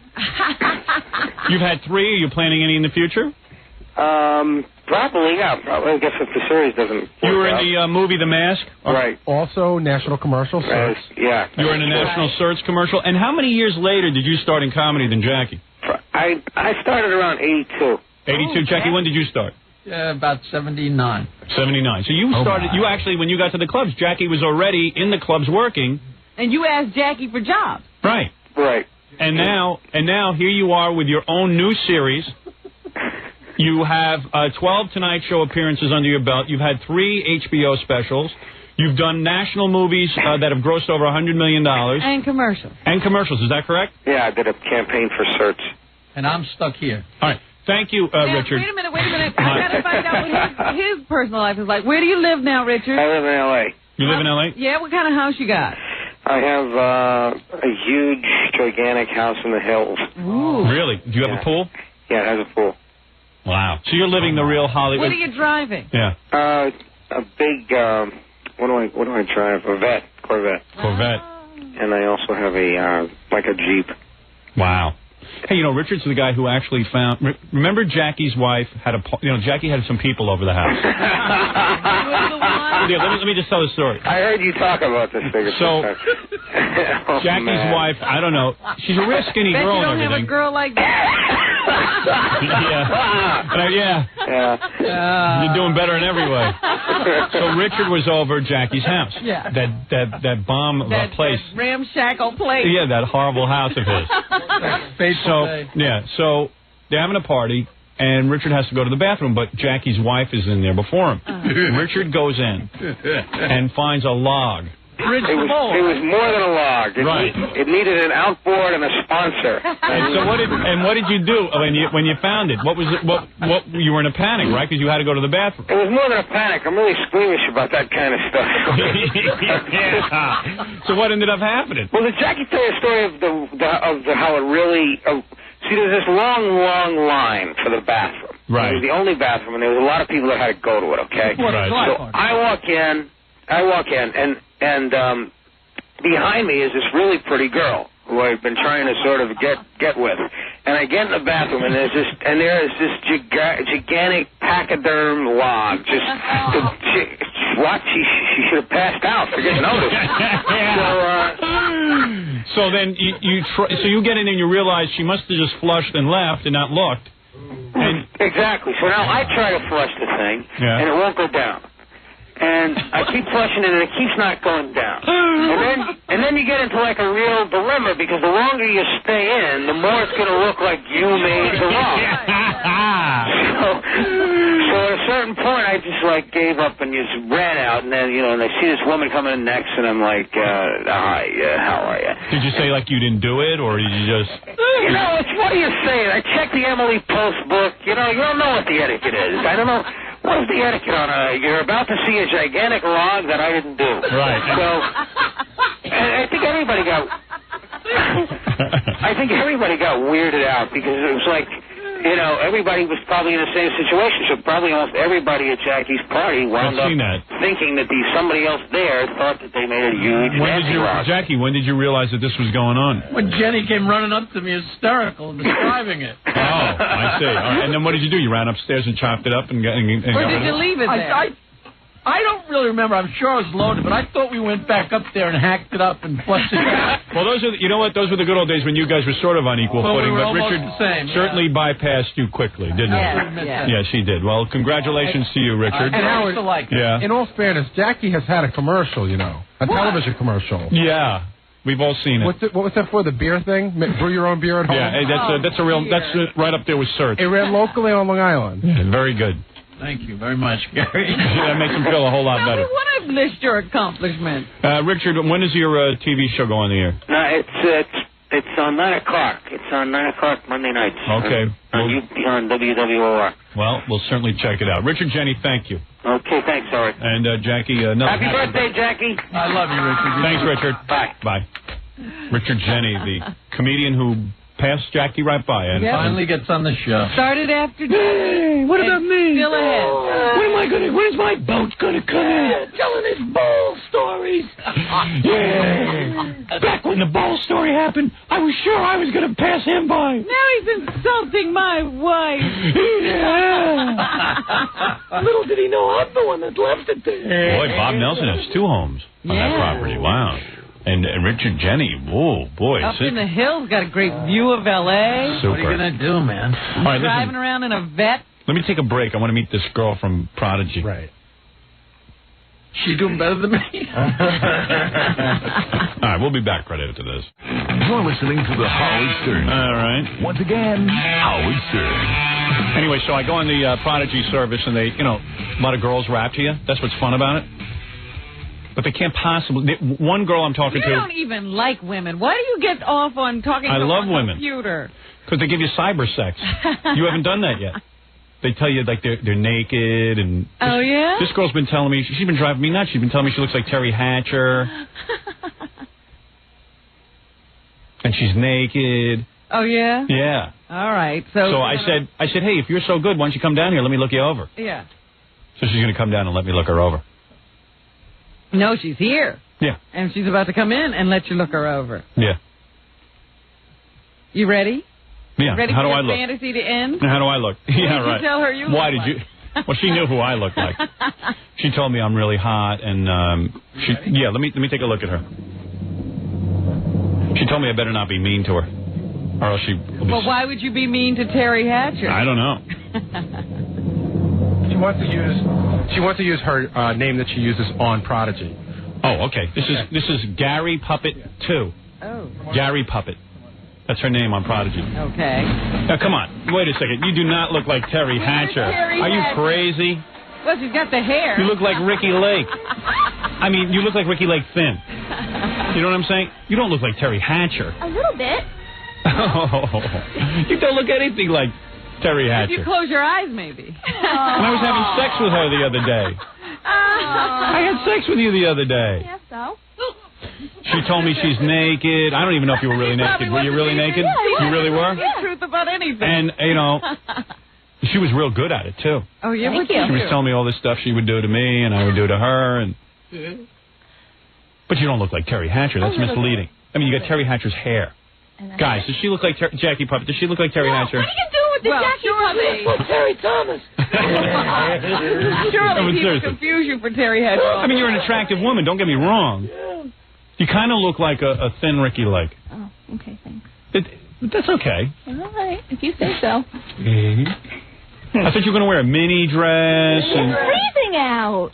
And when I was talking to you on the computer the other day, you told me you were wearing panties and a little tube top. Was that true? Yeah. You really were? Yeah. Really? See? I don't mean anything by that. You got a nice chest, I'll give you that. You told me you had a big chest, and you do. Hey, open up your jacket so I can see what's doing in there. Big bongos. Yeah. All right, there you go. Those look like Terry Hatcher.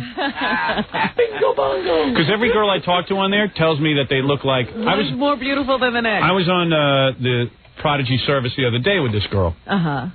And, you know, I go on there with the best of intentions. So I'm talking to this girl, right? And she says to me, hey, what do you look like? They can take you into a private room. That's how they have it all set up. Right, those little things. I said, well, my story is a little unbelievable, but let me tell you what's going on. I said, well, first tell me what you look like. She says, first of all, I'm a dead ringer for Sharon Stone. Ooh. Okay? She says, I'm a dead ringer for Sharon Stone. Why did you like, get her in here? Just like you told me you're Terry Hatcher. You are no Terry Hatcher. Thanks. You're not. All right. You know that. You must know that you don't look like no, Terry and that's why I was so nervous coming in here today. And you know, a little bit, yeah, I do. Well, But no. yeah. No. Not even close? No. You know what? Even if you were running by, you don't look like Terry. Yeah, right. Yeah, Jackie, does she look like Terry Hatcher? I have to say no. Right. She kind of has like the same coloring. I mean, yeah. Same color. Yeah, she's white not with dark hair. Yeah, she's white. Right. She's not a black woman. Right. Oh, right. Okay. Not all right. Chinese. All right. And you could lose a few pounds, true? You could.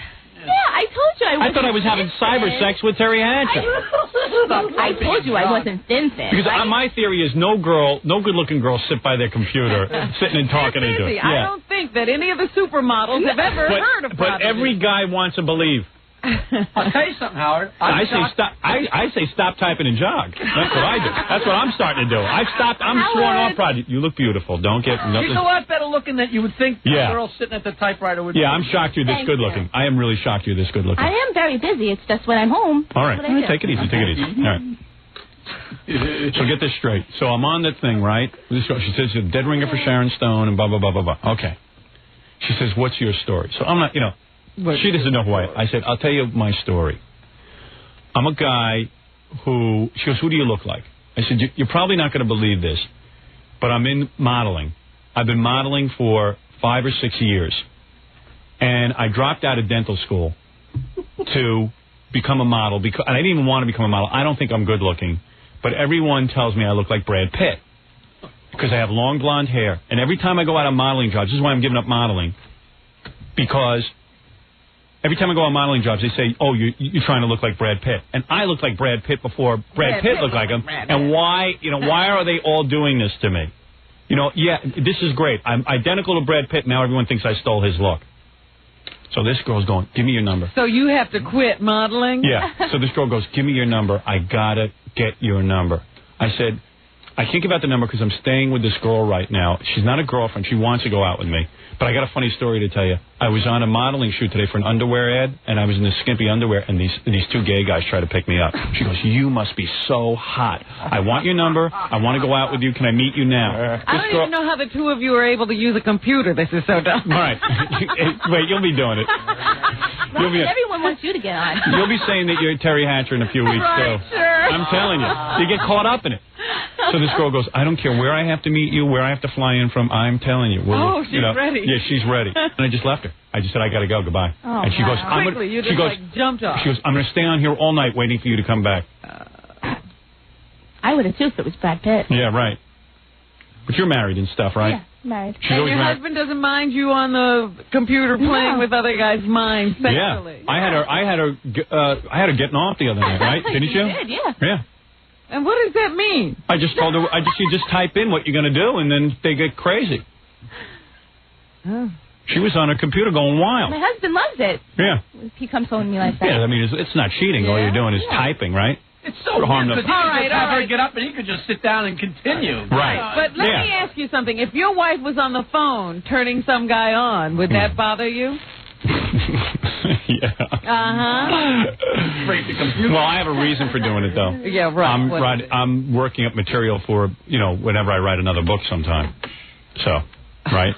This is research? This is research. Well, I don't have a book, but I did. I put it in it. I don't know, but you don't look like Terry Hatcher. This ruins it. Aww. See, he never wants to speak to you again? Yeah, I'm never going to talk to you anymore. Good. No, I will. Yeah. No, you're very pretty. You're actually very, very nice. Thanks. But, you're not Terry Hatcher. And everyone ought to stop lying about what they look like. What's she going to say now? Tell her what she should type in when people say, what do you look like? Say, I look like Ricky Lake. I don't want to look like Ricky Lake. Yeah, I know you don't want to, but that's what you look like. No one wants to look like Ricky Lake. Ricky Lake doesn't want to look like Ricky Lake. I don't want to look like Ricky Lake. No, you got to be honest, though. Okay. I think I'm having sex with Terry Hatcher. So, wasn't it fun? It was good. It was good. Well, let me ask you something. Now when she says I look like Ricky Lake, are you going to leave? Yeah. Sure I am. Oh, man. So this is one of my new friends from Prodigy. Oh, Gary boy. Puppet, too. Well, look at that. And she's on there all the time. She has less of a life than I do. Let me tell you something. I was on Prodigy last night, and Big Al was telling me, don't go in there. He's going to rip you apart. Right. He was so mean to me, and he made me so nervous. Yeah, Big Al has no life. He's on Prodigy all the time. None whatsoever. He has no life. All the time. Zero life. Big, fat, bankrupt All Al. day long. Yeah, all day. What does he say he looks like? Terry Hatcher. He's Brad Pitt, too. Yeah. I'm surprised Big Al can afford Prodigy. He might be Bogart in that line. Yeah. No, Big Al's waiting to bankrupt another business. So anyway. Bankrupting Prodigy. Yeah. Him and Neil are on there all the time. And they just antagonize people. Two guys with no love. Yeah. Even I've gotten sick of Prodigy. Well, anyway, Gary Puppet 2. This is you. This is me. I have discs for you. What do you mean discs? I have naked pictures of girls and stuff that my husband brought for me. Ooh. I have naked Nicole Simpson for you. I thought you were going to wear a miniskirt and stuff. And you were going to buy a special outfit. You didn't tell me to wear a miniskirt. Yeah, well, I thought you were going to dress a little it's sexy. freezing out. We're going to be in the city all day. We're going to David Letterman later. Oh, are you? Yeah. Oh, good. All right, we'll have fun there. Do you think it's going freezing out there? Wait till you get inside his studio. Did you tell David Letterman you look like Terry Hatcher? No, I didn't speak to David Letterman. Have you been talking to David Letterman cheating on me on Prodigy? No. All right, well, that is Gary Puppet 2, everyone. I got to take a break. And then when we come back, I'm going to take some phone calls, and we got a whole bunch of tapes and stuff to play. Speaking of Letterman, I even have a tape of Letterman I brought in. What is that about? No, I just want to... Here, I'll make this point with Gary Puppet 2 here. Oh, and also, this is the most important thing we have going on this morning. What? Colin Ferguson is giving out interviews. He's the guy. Colin Ferguson was on Live at 5 yesterday via telephone. You're kidding. He was already on the Today Show this morning. Via satellite, I guess. And that's the guy who shot up 9 people on the Long Island Railroad? 6 people. Yeah, whatever. He's calling in here in a few minutes. You're kidding. No. He opens his defense today. Yeah. And he's going to put himself on the stand. Yeah, he's going to question himself. And he's going to be telling us all about that. Oh, so Colin Ferguson will be calling in a couple of minutes. Yeah, I heard a little bit of his opening argument, and he says that this is a classic case of stereotyping, that he was sitting there asleep on the subway when all this occurred. Yeah. So we'll have to question And it. since all black people look alike, he just got framed.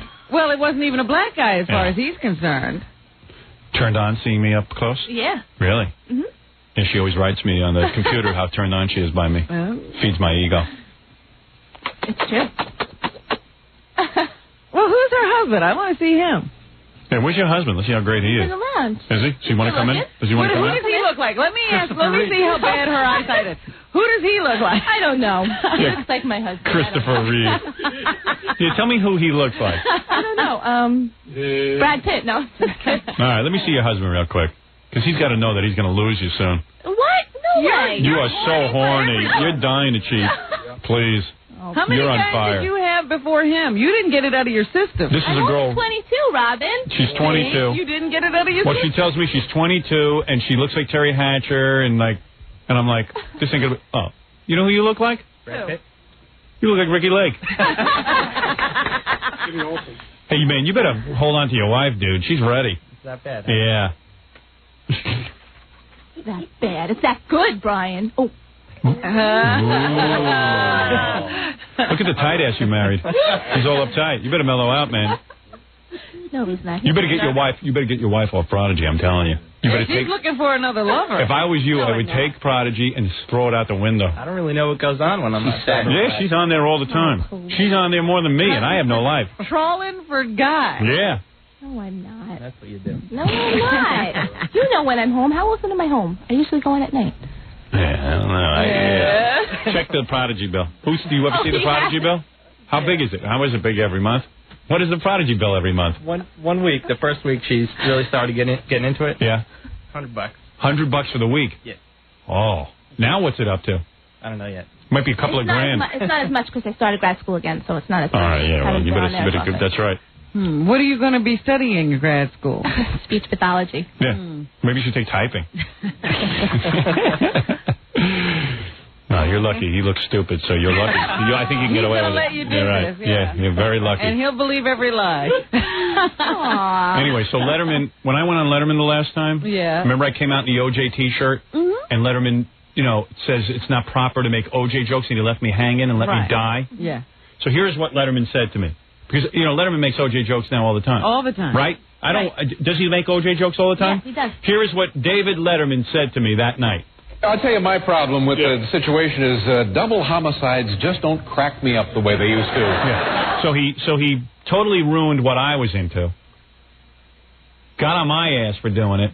And then I knew it. 2 weeks later, he's doing all the OJ jokes. Well, what nobody wanted to say at the time because Jay Leno had the same problem. He couldn't make OJ jokes either. Yeah. Was they were afraid of the black issue. Right. And I would point out to both of them, they both started making Susan Smith jokes as soon as she ran off the road with 2 kids. Now, what's not funny? They've been making Eric and Lyle Menendez jokes all along. The whole time that's a double homicide. Was going on. That was they killed their parents. It was a black thing. Of course. He waited the politically correct time limit, which is about 2 or 3 weeks. You wait to see what everyone else is doing, and then you do it. You cracked the ice. You're damn right. You made it possible for them to do it. Bastards. Isn't that right, O.J.? Right. Absolutely, O.J. Terry Hatcher. Scary. You think your wife looks like Terry Hatcher? No. Scary Hatcher. Scary Hatcher. She's a pretty girl. You're a pretty girl. Don't get me wrong. Thank you. You're very pretty. Thank you. But she's no Terry Hatcher. Meanwhile, Jenny Jones is beating David Letterman and Jay Leno. And doesn't have 1 star on the show. No. And people doubt whether or not I could go to Fox and beat both their asses. Yeah. Are you going to Fox to beat both their asses? I didn't say anything. But people doubt that? Is there a doubt in anywhere? Do you doubt that? I don't doubt it. No, you're damn right you don't.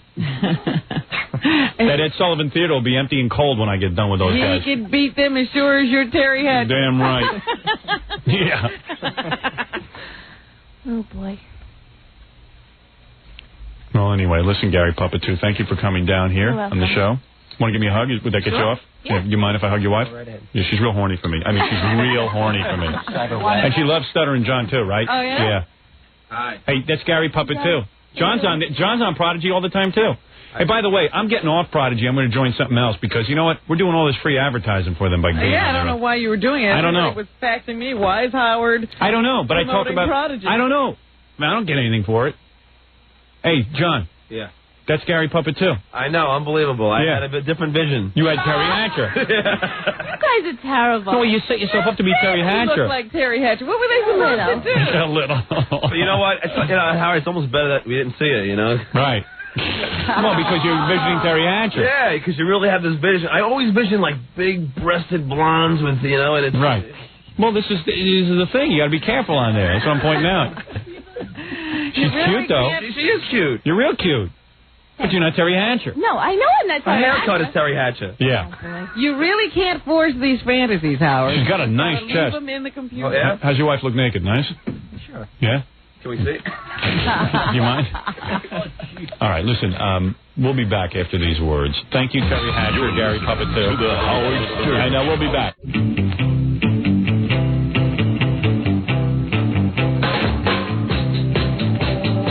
What is this? Mega memory? Okay, look, if you're a student and I told you could get your grade point average up to an A if you're like hovering around a C, what would you tell me? I'll do anything to do that. What if you're a sales guy and you have to meet 50 people and it's part of your job to remember their names and you can't do it? What if I told you can do it in a snap? What if I told you that could put more money in your pocket? Well, then do it already. I'm waiting for you to do that. Imagine being able to give a presentation and have all the facts, figures, and information at your fingertips without checking your notes. I mean, you can do all this with mega memory. I know it seems too good to be true, but it is true. Millions of people, over 2 million people to date, have gotten this and been successful with it. Guys who want to play cards and memorize decks, 6 decks at a time, can do it. 100 digits in just 8 seconds. We gave you a story about a law school student who was struggling around. He had a really low grade point average. Got this. Average went right up. He could memorize everything in less time. What else? Oh, I know. The 7th grade class. That's a great example. Everyone thinks you got to be a genius. They gave this course to a 7th grade class. Their average went from a C- to an A. The whole class. The whole class. So everybody can do it. It works. Give them a call, 1-800-278-MEGA. You have nothing to lose. Increase your memory by 500% guaranteed. Start with this phone number now, 1-800-278-MEGA, 1-800-278-MEGA. It's the Howard Stern Show. Here's Howard.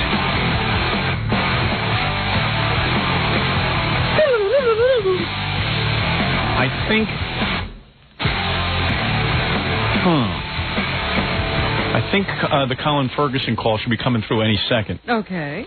So I'll take some calls, and when Gary puts it through to me, I'll jump to it. Why has this guy got access to the press like this? Because I think when you're a defendant, you're allowed to do this stuff. Why now as opposed to earlier? I don't know.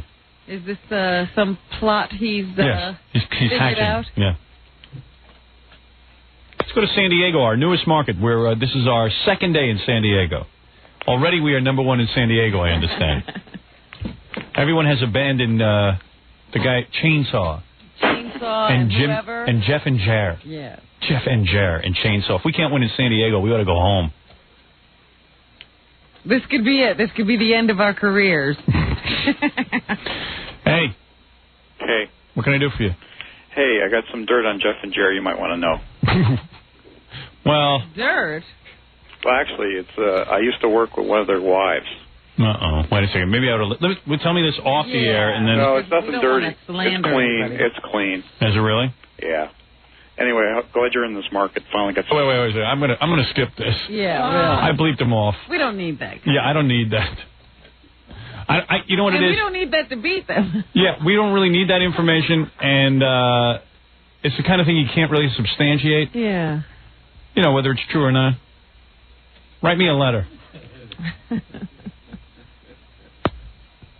I don't want to deal with it. I'd rather have real dirt. Right. Hey, well, Howard, hey. I want to know, what interests you more at this point? A late-night show, daily at 12:30 at night, or a Saturday Night Live show? Something that would compete with Saturday Night Live. Let me I'm trying to figure that out right now. I have to stop here and commend you for that question. That was an excellent question. Yeah. Thank you. Well, here's a bad answer. This is all you get. I don't know. No, you can answer what you would prefer, can't you? Well, just ask what you rather kick. I'll tell you what I feel like this. The idea of beating Saturday Night Live and putting them, when we were on Channel 9, we used to beat Saturday Night Live, so we've done that already. You'd like to bury that and put it to rest? I would like to bury them, literally bury them. Such limited talents. Yeah, and also doing one show a week might be doable. With your radio career? You consider continuing in radio? Yeah, but, my movie is, believe it or not, very much alive, and I've got some interesting things I'm going to be talking about the movie in a couple of days, but if all goes well. But I've got some real interesting news about the movie that Robin, you will like, and... It's very funny. Everyone will be happy. I feel like this movie is like an intensive care patient. Well, let me tell you about that. Everyone will be very happy for me except Jackie when I tell you this news. Okay, that's why it's good. And let me tell you about movies. No offense to the Jerky Boys. I don't know the Jerky Boys, but their movie is stalled. It did $6 million and it's gone. You know how much they put into advertising on that thing? Tons. I don't care. They were advertising on this show. I know. And the thing is that you gotta, know me, I want to do a really good film, and I have an idea of what the good film should be. And I know. When I first saw the Jerky Boys ads and their previews, I said, this is exactly what Howard's trying to avoid. Yeah, and you know what? I have 6 different scripts that have been written for me, and I everyone wanted me to approve them. They sat me down and told me that I'm an insecure performer and all these other things. And I just read the scripts and I knew they weren't right. And that's just the way I am. And I don't consider myself an insecure performer. I think that, if anything, I'm probably the most secure performer in the world. I'm the guy who went on the MTV Awards and showed my big, fat, naked cheeks. Cheesy butt. If I think something's funny, I'll do it. And I don't care how I'll humiliate myself. I don't mind embarrassing myself as long as it's in a funny way. I will attest to that. Oh, it's in a funny way. I will attest to that. Okay. You've seen me do more things. You embarrass yourself more than once. You've seen me show up on an all-black talk show as early as 1980 in blackface and afro wig. Yeah. I mean, so you've seen what I'm capable of doing, and I don't think that that's the issue. Got to see tape of that show. Yeah, I got the tapes of that show. It was hysterical. We all thought we were going to die that night. Yeah. As I put on my makeup. This is it. We're dead. Yeah, it was a real black radical public affairs show. Yeah, and a black audience. And I just met Robin, and the guy invited me on. It was my first TV appearance anywhere, ever in my whole life. Yeah. And the guy just said, okay, I'll have you on. And this guy was as radical as Eldridge Cleaver. Let me give you, he had on a dashiki. Yeah. The guy had a dashiki, and he did a show, and he screamed about honkies and the white man and niggers and crackers. Yeah, the Jim Brown hat, right? Yeah. He had a kufi. Yeah. Right. So I go on there in blackface, and I had a big bottle of wine and a paper bag, and every stereotype you could think of. You had on like one of those wigs. Yeah, with black shoe polish. And everything was in the wig. You know, all standing all over the place. Combs. And so I'm not afraid to do stuff. I'm very cautious when it comes to bad material. I've seen enough bad movies to know a bad one when I see one. So when I come out with a movie, it's going to kick some ass. And if you ever did a bad movie, forget about it. That would be the end. Yeah, the industry and all these vultures that call themselves critics would be waiting. Right. And I'm not going to... Let me tell you something. I know whatever movie I do, it's a moneymaker. That's not the problem. And that's what that's what people in the movie industry seem to know. And when people get anxious just to cash in and make the money right away, that's not good. Out the window. Yeah, art flies out the window, if you will. Something that really I'm curious about. But anyway, to answer your question about television, sure. On some level, beating Saturday Night Live and just taking Lorne Michaels' pompous ass and driving it into the ground would give me no greater thrill. But at the same level, I got to tell you something. I've always considered Letterman and Leno very beatable and very easy to beat. Certainly, Tom Snyder's a picnic. Yeah, that's actually no challenge. I don't really think that there's any television in late night that really would make you stay up late. Well, he didn't even ask you about the 11:30. Yeah, he asked you about 12:30. Oh, I thought you were. Oh, very doable at this point. 12:30 is too easy at this point. Yeah. 11:30 is what I like. Yeah, so that's the challenge. No challenge. Just I like it. I like the concept. I like everyone who's now thinking they're on their high horse and they're now Mr. Television, stripping them of that. And then I like to see what happens to them after you strip them of it. I love that. I like seeing that. I take pleasure in that. Now, what network are we looking at?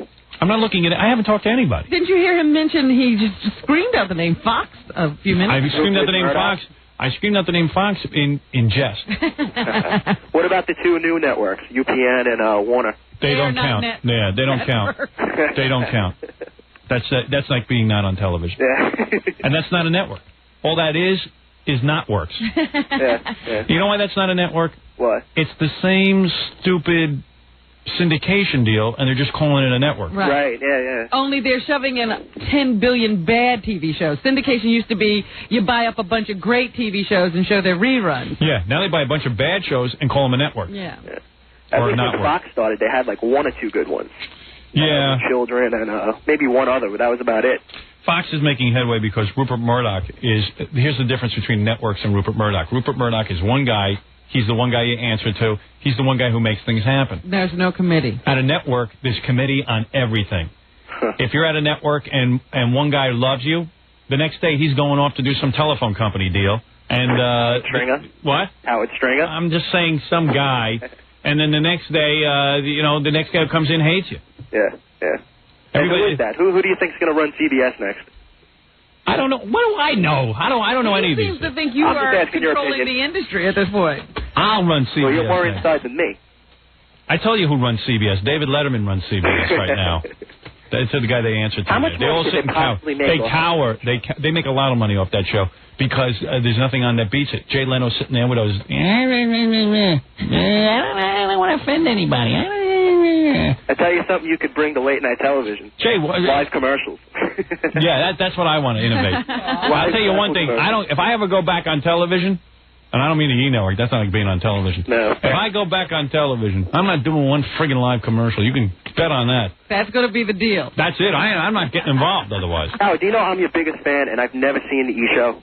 Wow. You know, it's Hey, you missed the Ralph show? The one where he dresses up like a woman? Oh, by the way, I hate Ralph. Everyone hates Ralph. I hate Ralph. No, I mean, I seriously hate that guy. Hey, on our phone right now is Colin Ferguson. Oh, we're going to have to interrupt this great I'm call. sorry. I have to interrupt this call. All right, Howard, I love you. I loved you too, Robin. Okey-doke. You and those cans. You and those cans is right. You're damn right you love What those. does he mean cans? Those cans on your chest. Two big beauties. All right, listen. Guy's a man. He sees what you got doing there. Those are fun bags. All right, on our phone is the alleged, he did it, the Long Island Railroad train shooter. Yeah, you know, the prosecution just ended presentation of their case. They had like 50 billion people come up and say Colin Ferguson did it, and now he's going to try to mount a defense. Mr. Ferguson. Hey, man. Hey, how you doing? Oh, suddenly everybody wants to talk to me. Yes. I mean, Mr. Ferguson. Right, Mr. Ferguson. I'm not going to. Client, yeah, I'm not going to sit here and. You want to talk to my client, Mr. Ferguson? Right, Mr. Ferguson. Now, everyone saw you shoot. You are the man who went on the Long Island Railroad, a black man. You shot up white people. You are a mental case. Those white devils. What white devils? You're now admitting. I love this country. Yes. Mass murder equals superstar. Yeah, now Book deal made for TV movie. White America loves to blame their troubles on a sleeping black man. All right, now listen. Now, in my sworn testimony, right, in my deposition, You deposed yourself? I minded my own business. On the 533 out of Hicksville. All right, here's what I want to do with you. Yeah, man. I'm going to give you a forum now to tell me. Yes, man. Exactly what happened that night. Defend yourself, will you? There were 94 counts against me. Right. Because it was the year 1994. Right. In their testimony, they say 6 people were killed. Right. That is because my IQ is 6. All right. Now, I want people to know I am an Aquarius. All right. I love Baywatch, and I use Prodigy. You do use Prodigy. I'd never committed this murder. It was not me. It was a man from Pluto. You ask any Asian cab driver. All right, now listen, this is... I want everybody to know that I'm doing better than Jackie Martling. I have a daily show on Court TV. Right, now listen to me, Mr. Ferguson. Listen to me. Why is he laughing? By the way, Mr. Ferguson, this is going well. If it doesn't go well, slip it to Sometimes I don't know if it's me, yeah. if it is me or Mr. Ferguson. Yeah, okay, now listen to me. It depends on who is the witness and who is the badgering the witness. All right, now tell me what happened that night. You were on the train, and... Come on, give me the details. What are you going to say in court to defend yourself? This is ridiculous. So far, all you said is you're an Aquarius. It was the 533 out of Hicksville, I told you, man. Right, okay. Now, I think the jury should take a field trip to the Long Island Railroad. Oh, you do? So that it will be obvious to them that I could not have done it. Right. Now, how will that make it up? There are many problems. You know, America tried to blame its problems on a black man. All right, now... It's the same thing with O.J. Mm-hmm. That O.J. made it bad for me. Now, tell me about the O.J. case. How do you feel about that one? He is most obviously very guilty. Now, you feel O.J. is guilty? So, people immediately also think that I am guilty. Right. I see. Oh. I was asleep during those shootings. I was on the train asleep with a gun in my bag that someone took, and I was asleep, sound asleep during the shootings, but I know it was a white person that did it. Why? You do? Because I know, I had a dream. All right, now listen to me. I had a dream. I think it was Richard Jenny, the platypus man, that did it. All right, now listen. Nelson. All right. Hey, by the way, is Bishop Tutu there? All right, listen to me. Mr. Ferguson. Mr. Ferguson. Mr. Ferguson. I got a frog in my throat. Go ahead, clear your throat again. I got a frog in my throat. Go ahead, clear your throat. It's clear. Okay. Do you want to say anything now? I don't care. This is your forum. Go ahead. You have obviously killed people to get on radio. It's obvious. Superstardom. Yes. It's good book deal I'm going to get, and I'm going to be in court all the weekend. I got a TV show now, and I'm going to cross-examine myself. I think I hear a crack pipe in the background. That's a bong. I'm going to ask myself a question. All right, go ahead. Show me what you're going to do on the stand when you actually cross-examine yourself. Mr. Ferguson, is it your testimony? Your sworn testimony?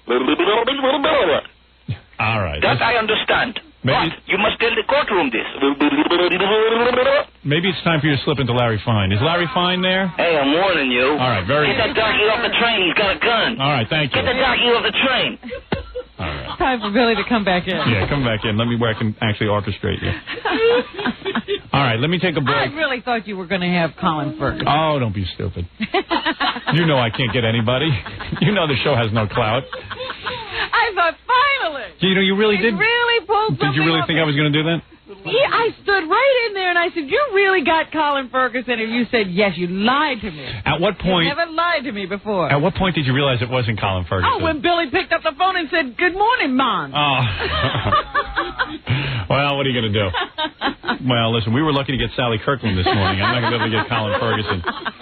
I'll tell you, when that Colin Ferguson goes off the script, we're in trouble. Hey, could you tell me, was he really on Live at 5 last night? Yeah, he was. He's, in fact, what happened was, he was supposed to be on Larry King last night. Oh. The jail said they did not want to let him stay up late. They were going to do a satellite. Evidently, it's his right to have these interviews. I see. And they said, but it's past his bedtime, so if you want, you can come here and tape during the day. You know, we'll do it via satellite, no problem. But Larry King, this is live, and we like to take calls, and I think he turned it down. Oh, stupid. Yeah, stupid move. But he was supposedly on the Today Show as well. Couldn't do this show, though. Well, he did. That was him on the phone, doing Larry Fine, too. Hello, Robbins. Colin did voices. Colin, I know he hears voices. I didn't know he did them as well. Hey, you just came in live. How you doing, Colin? It was not me. It was not me. It was that fat Al Roker. Who shot those people? Al Roker, the big fat weatherman shot the people. Yeah, all right. On the 533. You know, if he was smart, he would have done one of those lineups and had Al Roker in it. Yeah. He could have been the guy. I felt up Sally Kirkland. All right, let's take a break. We'll come back. It wasn't me. We're going to do the news right after these words. You're listening to The Howard Stern Show. 97.1 The Eagle. Go to Howard Stern Morning. You'll rock all day. 97.1 The Eagle. It's The Howard Stern Show. Here's Howard. Robin, before I ask you to do the news and crack your lips, I want to... I think I'm past the bleeding stage now. Oh, good. I have one last call from a comedian who wanted to wish Jackie Martling a happy birthday. Oh, well, that's nice. This is a woman who started out again with Jackie, right, Gary? Well, she was a comedian for a while, I think around the same time as Jackie, but they worked together at one point. They were, I guess, at one time contemporaries. All right. Well, let's talk about how she passed. I won't even say the name yet. I'm not going to announce your name yet, mystery phone caller. This is a woman, Jackie, who at one point was a contemporary of yours, and like everyone who was called in this morning on your birthday, has passed you by. You owe your life to me. I certainly do. And you haven't achieved anything at all. Yeah, the fact that you have achieved... People wouldn't even know where to reach you if you weren't on this show. That's right. That's right. You would never hear from this woman. I would be sitting in a gutter. I don't know. You would know. No, it's not that you would be sitting in a gutter, but you would be at strip clubs still, and this woman would be where she is. You're absolutely right. She is in a new movie with Sean Young and Tim Daly. Really? Jackie, have you ever been in a movie, a real released movie, the movie that's been released around the country? I would have to check my resume. Right. He doesn't remember. She's had an ABC series. What was the name of the series, Gary? Oh, well, then you'll give her name. Her name was... it was? Name, yeah. She's already had an ABC series. Jackie, you ever have a name on it? With her name on it. Bowie. I really don't know. How could I not know who this is? She has a comedy CD coming out, and she's touring. Big tour. Tell them the name. Thea Vidal. Your colleague in comedy. Oh, you're going to say she hasn't passed you by? Jackie. You're not going to tell everyone that you're somehow doing better than her. That's not what I said. I'm just surprised. I didn't know who it was. Hi, Thea. Hi, Jackie. How you doing, Thea? I'm fine. How you doing? Well, I'm having a great day because it's Jackie's birthday, and I'm reminding him of how much he owes me. Thank you for joining in on the stomping, Thea. Oh, Jackie, I can do what I could do, you know. I couldn't pass this up. Yeah, you got to do it. You've been waiting for this moment. I mean, he sent me a book and a cup. Yeah. Hey, Thea, and he's still sending people books and cups. I just wanted to give him a happy birthday kick in the ass. That's what I'm doing for you. Thea even talks like Jackie. He has that same raspy voice. They have the same voice. Because they have to yell at the comedy clubs. And we thought that was holding Jackie back for a while, but Thea's done just fine. Thea, what's it like? Tell Jackie what it's like when ABC says to you, you can have your own series. What is that feeling like? Oh, it feels wonderful. Tell me what it's like when they take it away. Yeah, but I had it a year longer than you never had one at all. Yeah. No, Jackie, don't go there with me. Right. Because you know I'm a fool. Right. And but let's just say when you left your ABC series, it's not like you ran out of things to do. Now you're in a new film. Yes. With Sean Young and Tim Daly. What's it like when you're tapped for a major role in a film with celebrities? You know what? It's wonderful how, and you know, they didn't even want me to audition because they knew they wanted me. Called you. Jackie, you ever have anything like that? No, I That's right. Now, of course you haven't, because you believe me. Well, he did have that. You called him. Oh, that's right. Yeah, I never asked you to audition. That's true. Now, what is this comedy you see coming out? It's coming out on, I guess, a real label. You don't make these in your basement like Jackie does, do you? No. We're doing it. Supposed to be taping it in New York, and it's going to be distributed all over London. I'm touring London too because I'm very popular there. Oh, London! So you are internationally famous, right, Thea? Yes, I'm going to Scotland too. Wow. How did the gig go at the Treehouse? It was fun. I mean, it was, see? like 12 inches of snow. Oh, so what do you... Excuse me, Thea, I have to fight your battle here. What are you saying? Because she plays the Treehouse? She's doing fine. That she's not doing better than you? We still do some of the same things. Yeah, Jackie. I'm still having fun. Right. Whereas my having fun. Yeah, in other words, Thea doesn't have to play the Treehouse. You do. You know what? Jackie's circuit is the Treehouse. Thea has the world. Yeah, no one's asking you to play in England.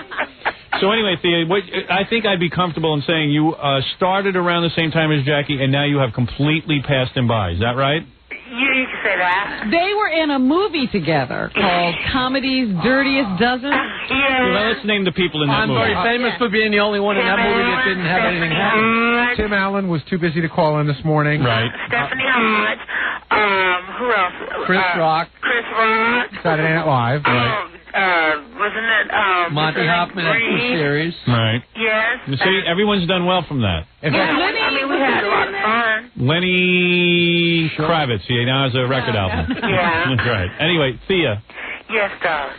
Thank you for making this the happiest birthday I've ever had. Jackie's ever had. Thea, congratulations on London and the movie and the CD, but what I'm most jealous of is you don't have to sit here with these schmucks. Well, that's your nightmare. Don't call it schmucks because it's all you got. I only said schmucks because that's the only thing I can say on the radio. It's your lifeline. Schmucks that love you. Yeah, these schmucks are your lifeline. See how he treats Thea, us? if what do you think? If Jackie wasn't here, what would he be doing? He'd be selling CDs out of his basement, right? Yes. Exactly. Thea, thank you so much. Thank you, baby. And best of luck to you in your career. Yes, Thea. Although you don't need luck. There's some That's people right. that do, but you don't. We'll carry her through. Very good. I'm sorry, Jackie Puppet. What was that? You got to put on your microphone, Jackie. Oh, what was that? Can I open for you, Thea? All right. Very good. Let me ride your coattails. Anything. Thank you, Thea. Take me away. Bye-bye. That is Thea Vidal. And there was one other person who was also too busy to call in this morning, and that's late night queen Jenny Jones. Yeah, she wouldn't call in and wish Jackie a... She didn't even have time. She didn't have time. Right. Yeah, to wish Jackie... Some people are so busy, they don't have time. they don't even have time to call Jackie on her birthday. All people who started with Jackie. Tim Allen was too busy thinking about his #1 show, movie, and book. All right. Well, it's enough rubbing it in. I hope you enjoy your birthday gift. That's right. There you go. And I was just giving you a little history on Jackie. Howard thinks if he wasn't in my life, I wouldn't be doing anything. I'd have my own ABC series. That's right. You've kept him from all this wonderful success. All right. See, everybody else got discovered from that stupid movie, but Jackie. I got a lot going on. What do you got going on? The tree. Jenny's comedy castle. And Vans, whatever he's doing. Vans. Van. Somebody's van. I'll be playing somebody's van. You know, with the little propane tanks in the back. Don't laugh. When I found Jackie, he was actually playing, like, people's apartments. Doing parties. Yeah, he would go to, like, some guy's apartment and he'd be playing to 5 guys. You could hire him for your bachelor party. Right. He'd be just before the stripper. Be a bunch of guys standing around waiting for some jokes. And the naked girls. They don't even want to see Jack. Right. Bastard. Happy birthday. All right, good. Turn off your mic now. It's the end of your birthday present. Ooh, is he riled up? Now he's all upset. Perfect. All right, Jackie, happy birthday. What are you doing for your birthday? Nah, my wife's going to make me a fancy meal. Little lobster. Lobster. I'm going to catch it myself and trap it. Drop it in a garbage can. Take it home and cook it. And eat it with my big scissors. And I'll be happy. And then Sirianni will give me oral sex. Yes. She'll decorate the bathroom before Richard Jenny comes in. Then she's going to make love to a black guy on the lawn.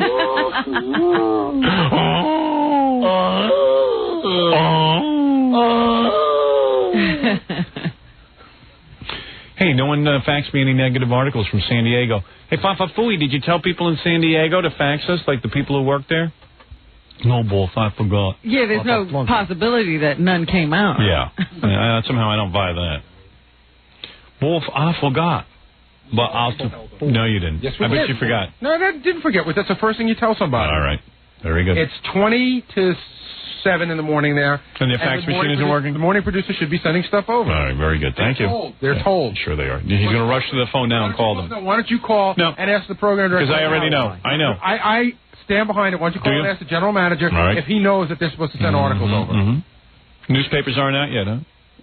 All right, thank you. Thank you. What do you go to San Diego? Thank you. The guy's arm off? Call him and find out where it is. Why he isn't following your orders?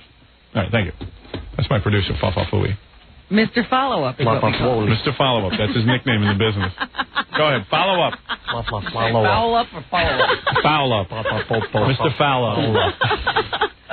Fafafui. Foul-up.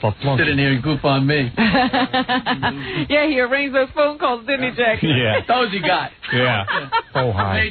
That he didn't have to follow up. All right, let's do a little news. I got to take a break, and then we'll do the news right after these words. You're listening to The Howard Stern Show. Once again, Howard Stern. Yes. Did you hear that thing about Charles Barkley? What thing? No. He was on TV. Remember that show I was watching, I told you? The Ted Turner Network show? Uh-huh. They had him as a guest commentator. Right. It was a rookies basketball game. So Charles Barkley ended up saying, "I hate white people."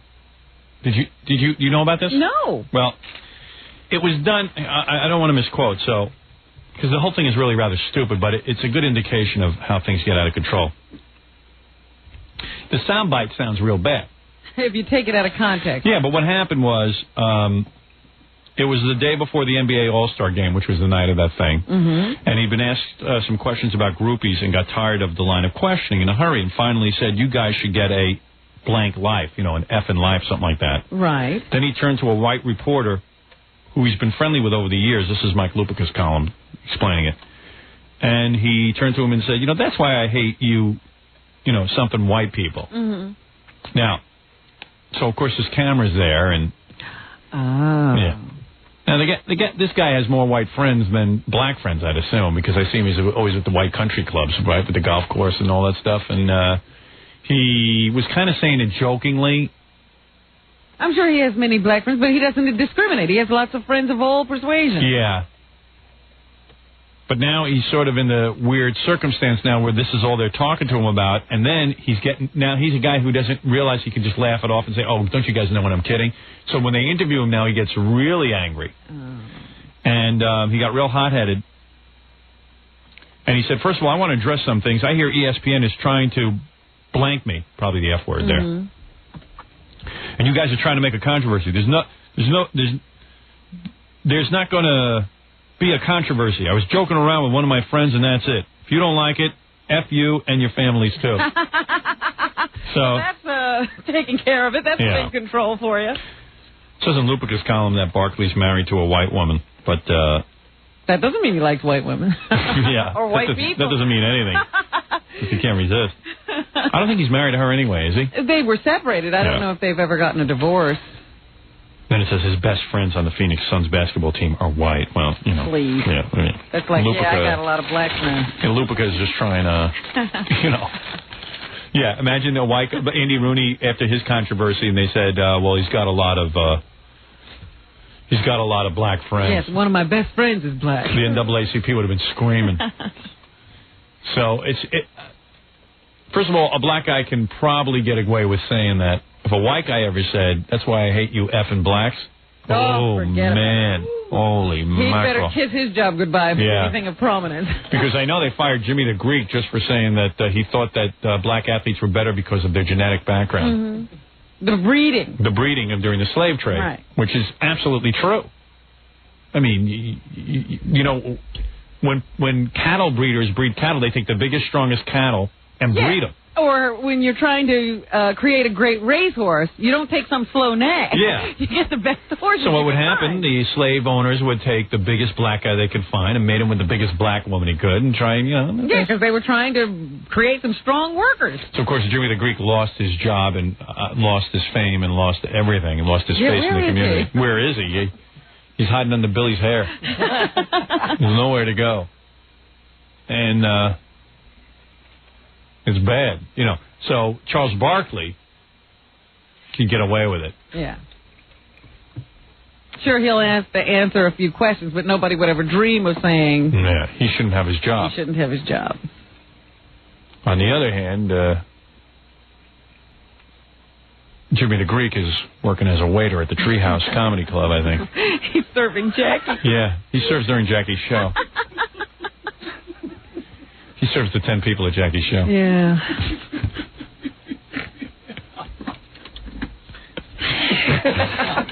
All right. Did you give me this? Do you want me to address this on the air? Sure you can. All right.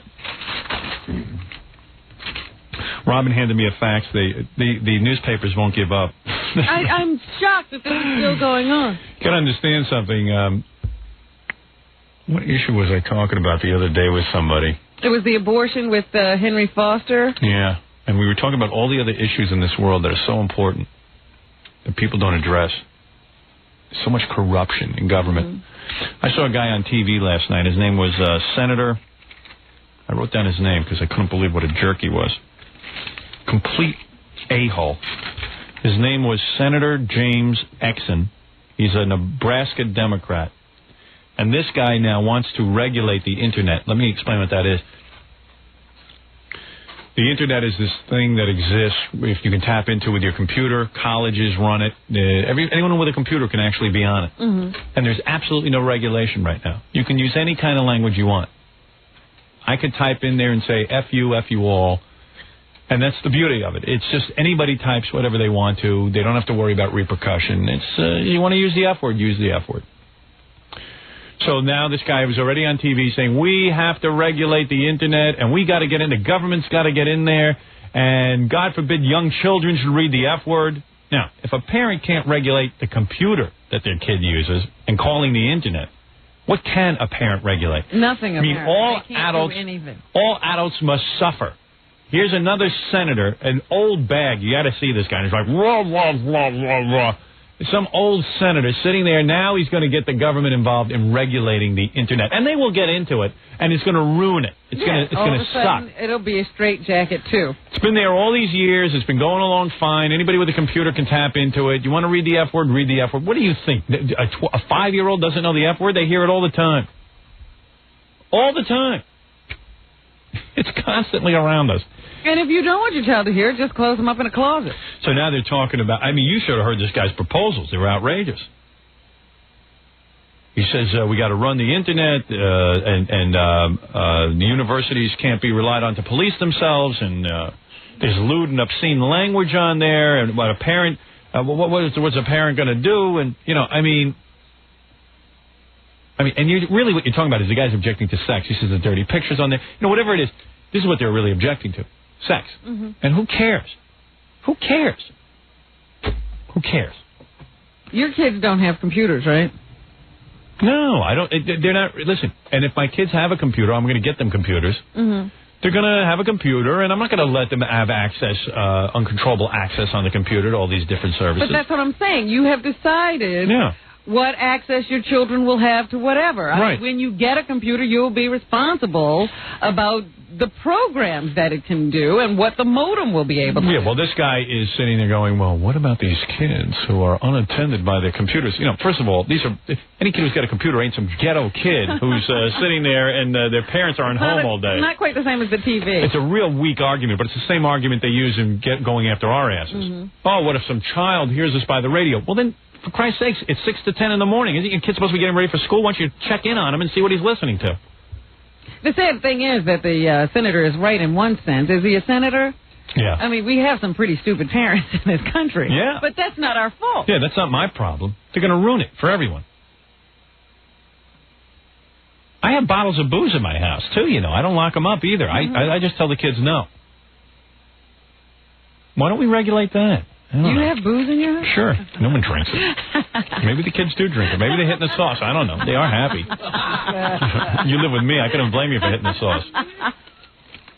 But anyway, here is another article, something called the Atlanticville, Long Branch, New Jersey newspaper. I don't know what it is. Another newspaper that out of nobody Jersey. needs, apparently. And again, they did, what do you think of Governor Whitman naming a turnpike rest area for Howard Stern? And they find all of these people.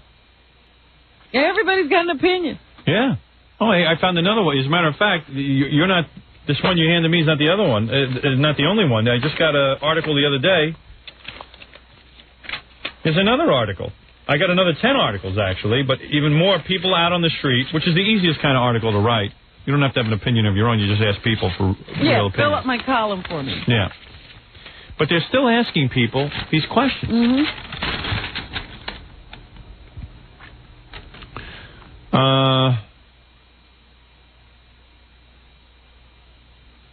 It's just like her doing something like that, this guy Russell says from West Long Branch.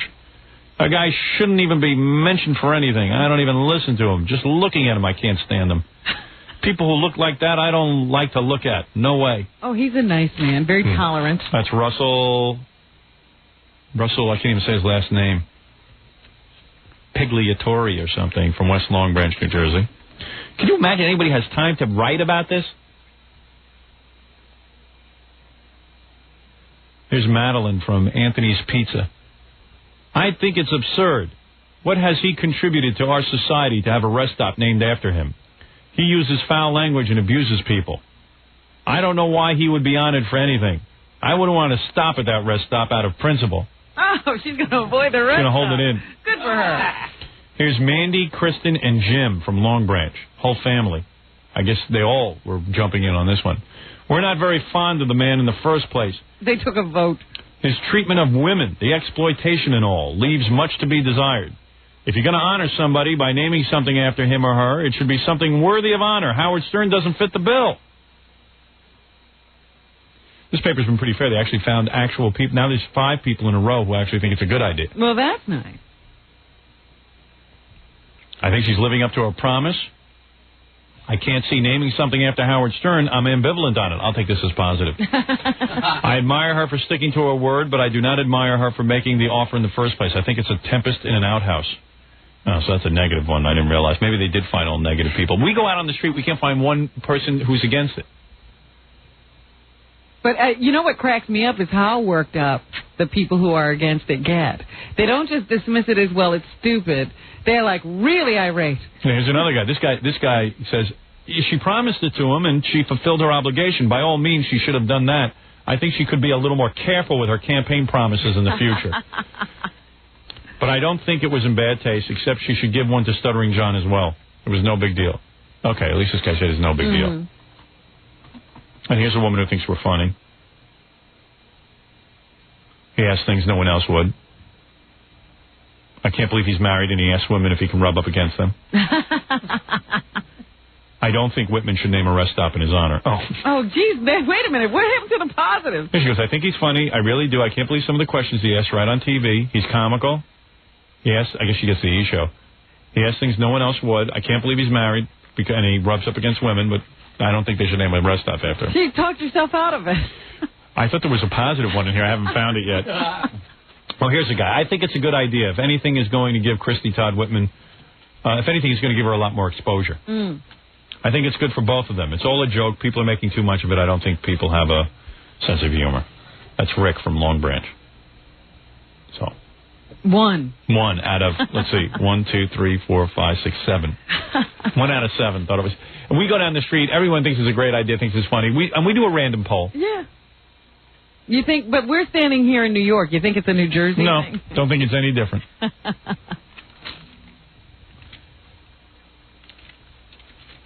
I read one the other day. They went out and polled people, and it was really vicious. You couldn't find. Oh man, I thought I brought it in, but I guess not. Probably on my desk where everything else is.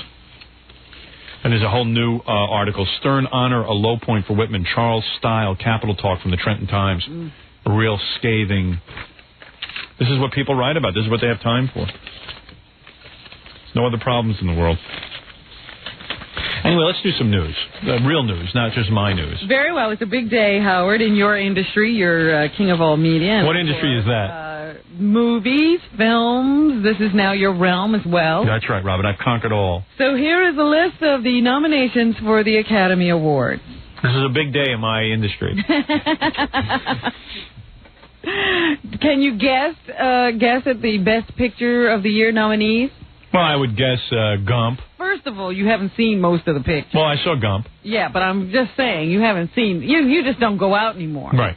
I don't leave my house. I'm on Prodigy. So you probably aren't aware of some of the other good films from this year. But go ahead. Gump, of course. Gump. One, yes. Probably the Pulp Fiction. Yes. Gump. You said that already. Can't be the Jerky Boys. Gump. Well, in order not to drag it out. Dumb and Dumber? Go on. No. That was good. Forrest Gump, 4 Weddings and a Funeral. I saw that. Didn't I see that? No. That's that British guy? Yeah. Did you see that with Andy McDowell? Yeah, worst movie I ever saw. I can't stand that guy. What's his name? Hugh Grant. Yeah. 4 hours in a nap. Worst movie. The British have no sense of humor. Oh, my God. Really? Oh, the biggest bore fest you'll ever see. Go ahead. Gorgeous guy. And the retard movie will win. Pulp Fiction. Go ahead. Quiz Show, the Robert Redford film. That is a great movie. And the Shawshank Redemption. Really? That was a good movie. So, I mean, there's some heavy-duty competition. Now, here you made a disparaging remark about me. I saw every one but one of those. I didn't see Pulp Fiction. That's the only one I didn't see. Well, yeah, but you didn't see him in the theater. I don't care where I saw him. I saw him. What do you mean it matters? So now you're telling matters me where I see him? Get these pictures sent to you in the mail. I saw Gump in the theater. That's the only one? No, you're wrong. I saw 4 Weddings in a theater. You did not. All right, I lied. All right, and I saw something else in there. You saw the rest of them at home. They should have had a retard read the nominations. That would have been great. That Gump. Gump was a good movie. It was an excellent movie. But anybody could play that part. It was a movie, though. Yeah. Oh, you think anybody could play that part? Yeah. I thought he was he wasn't like over the top like Daniel Day-Lewis. I would have been more over the top for that. He was very, very restrained. But that is such a dumb premise that retards can run the world. Oh, please. Gosh, if only it was true, I would be so happy. Imagine this. The movie's message is, the stupider and simpler you are, the better you will do in life. The way the world is going, you'd think retards were running it. Yeah. You're not kidding. Go ahead. So what else is nominated? All right, Best Actor. Well, probably Gump. Tom Hanks. Yeah, Tom Hanks. Hanks, right. This is a surprising list. There are a couple of surprises on this list. Hey guys, we ought to write a sketch where Tom Chiusano is Gump and he's running the station. And his life is like a box of chocolate. Yeah. Stupid is as stupid does. Right. All right, for Best Actor, Morgan Freeman in The Shawshank Redemption. He was terrific. Tom Hanks, Forrest Gump. Terrific. Nigel Hawthorne for The Madness of King George. That's no good. Go ahead. You haven't seen it. Paul Newman, Nobody's Fool, don't even know anything about it. I saw the movie. You gave it to me. That's right. It's awful. Paul Newman should not be on this list. No. You're absolutely right. It's a big bore fest. Paul Newman was being Paul Newman. Yeah, good. Who wants to see that? Yeah, that's not acting. John Travolta for Pulp Fiction. I didn't see that, but I heard he was good. But he's a Scientologist, so screw him. That's right. Yeah, let's hope his career He goes won't into... get it. All I know is the guy has more money than God. I don't know what he did. I don't know how, yeah. He got a good deal on... He did one good movie, because he's not rich from Pulp Fiction. No, he's rich from Saturday Night Fever because he had the soundtrack. He had that built into his contract. But why would they give that to him? He was nobody. Well, he was on Vinnie Barbarino.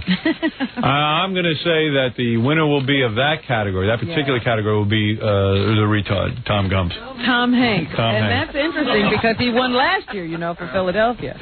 Right, it'll be a doubleheader. What about Best Picture? You didn't choose.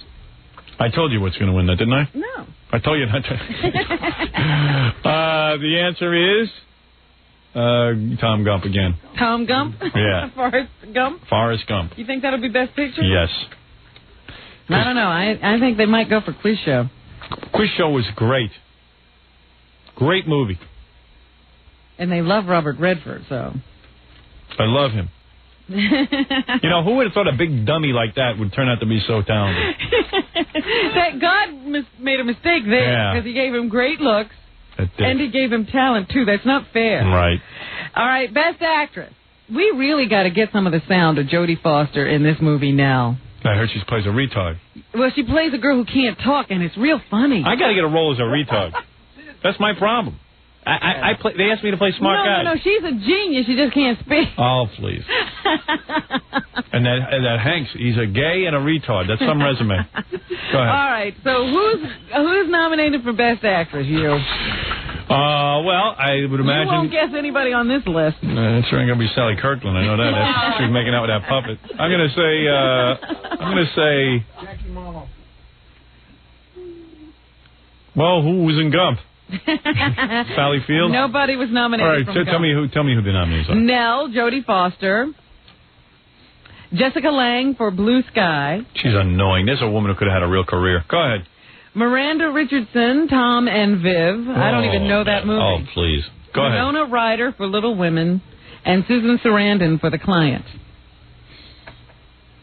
They all should be drowned in a river. I have to figure the races between Jodie Foster and Susan Sarandon and Winona Ryder. Susan Sarandon was okay in that movie, but nothing great. Winona Ryder. Yeah, wasn't that incredible? I will have to say, being a member of this industry, that they'll give it to that movie that nobody ever heard of. What, the Tom and Viv? Yes. Miranda Richardson? That's who will win. Oh, well, she's terrific. Out on a limb there. Huh? Yeah. I think Jodie Foster's going to get it. No? And any other notable awards? Well, of course, this is the one you're really worried about. Best Supporting Actor. Samuel L. Jackson for Pulp Fiction. Martin Landau for Ed Wood. He has to win. Chaz Palminteri for Bullets Over Broadway. Paul Schofield for Quiz Show. And Gary Sinise for Forrest Gump. Everyone in Quiz Show is good, but nobody comes close to this Martin Landau. This guy plays... You don't think Gary Sinise will get it for Forrest Gump? No. He was Lieutenant Dan? No. No.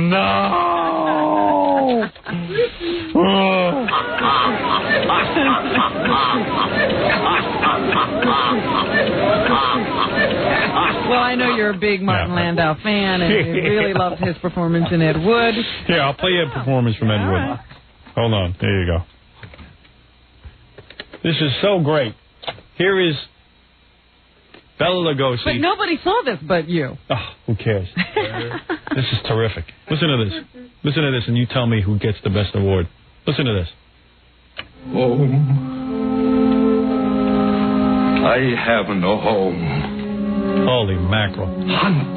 Haunted. Despised. Living like an animal. The jungle is my home. But I shall show the world that I can be its master.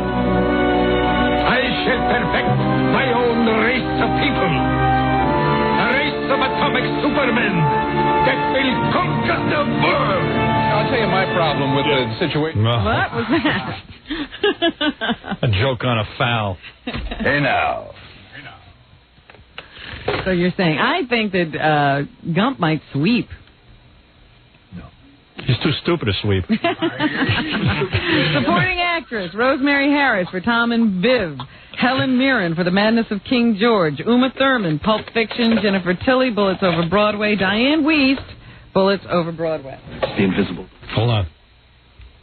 What the hell is going on with my carts? I hate this dump.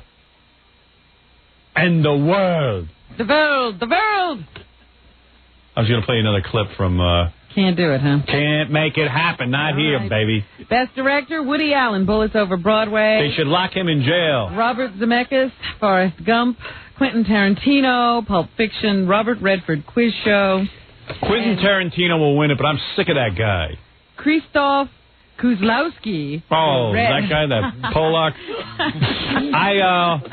I will say that Quentin Tarantino, the love of Hollywood, who can't even put a script in order. That script is so confusing. I understand from people that it jumps all over the place. It does, but that's part of his style. Oh, for God's sakes. I heard what really happened. When they were shooting, the script fell down on the floor. and it got all jumbled up. That's right. He collected it the wrong way, and they just edited it that way. Oh, boy. That's how they made that movie. It sure was the fun. guy who deserves it is this guy, Robert Redford.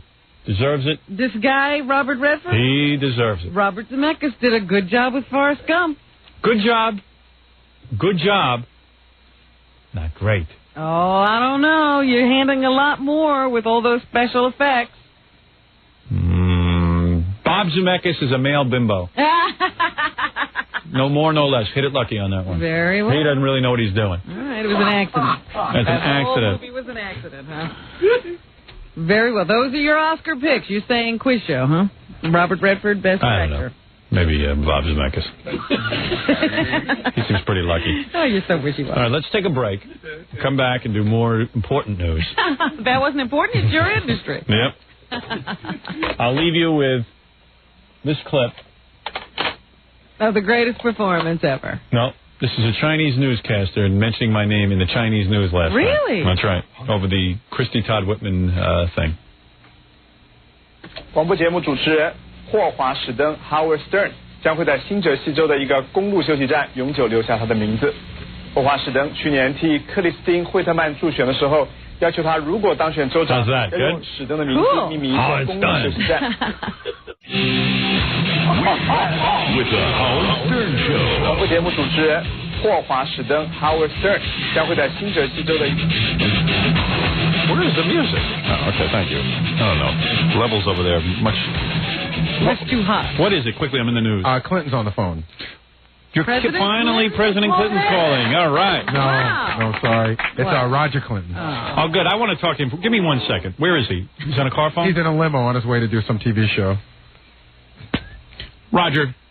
Hello? It has done me absolutely no good being your friend. Where are you? Hey, Robin. Happy Valentine's Day. Thank you. But where are you? Are you I'm in New York? I'm right outside the Queens show. I'm co-hosting the Queens today. Oh, my goodness. You might as well yell out the window. You'll reach more people.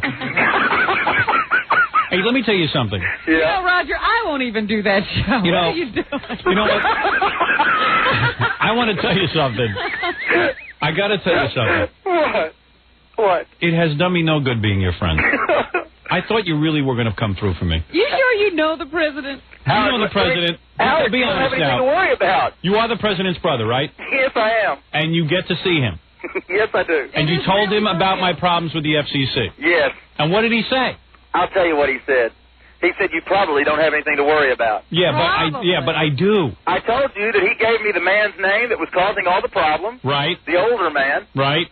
He told me that he didn't think it was going to be any problem in the long run. Really? He thought it was going to just go away. Because I'll tell you something. If I don't back your brother, he's going to be in trouble. I could get a lot of votes for him. You know, I know you could, and I hope you do back him. We just got Sandy. I've been very supportive of the guy. I'm the only one. I'm the only one. I know you have been. You've been very supportive, and you were a big reason why we did so well in this part of the country. And let me tell you something. He calls into that schlub Imus, and I'll tell you something. Imus never endorsed him. Imus never went out and put his ass on the line for the guy. Let me tell you something. I put my ass on the line for Senator Aldamato, and he won. I did it for Governor Pataki, he won. I did it for Mrs. Whitman, and she won. I put my ass on the line. I put my ass on the line. Well, okay. If it makes any difference. Excuse me, my ass is on the line. Hold on a second. My ass wants to talk to you. All right, there you go. I had a choice last year of doing your show or Don Imus's show. Thank you. I've never done and won't do his show. Well, why would there be a choice? I mean, for God's sakes, I got to tell you something. I don't Roger, understand. listen to me. Yeah? There's no choice involved. The guy has a 3. He has no rating. It's like being on the Queen's television show. It's the same thing. He can't. You know how many markets he's been canceled out of? Does that mean y'all aren't going to be watching me today? We can't find Who can get that show? Now listen, you know, if your brother doesn't,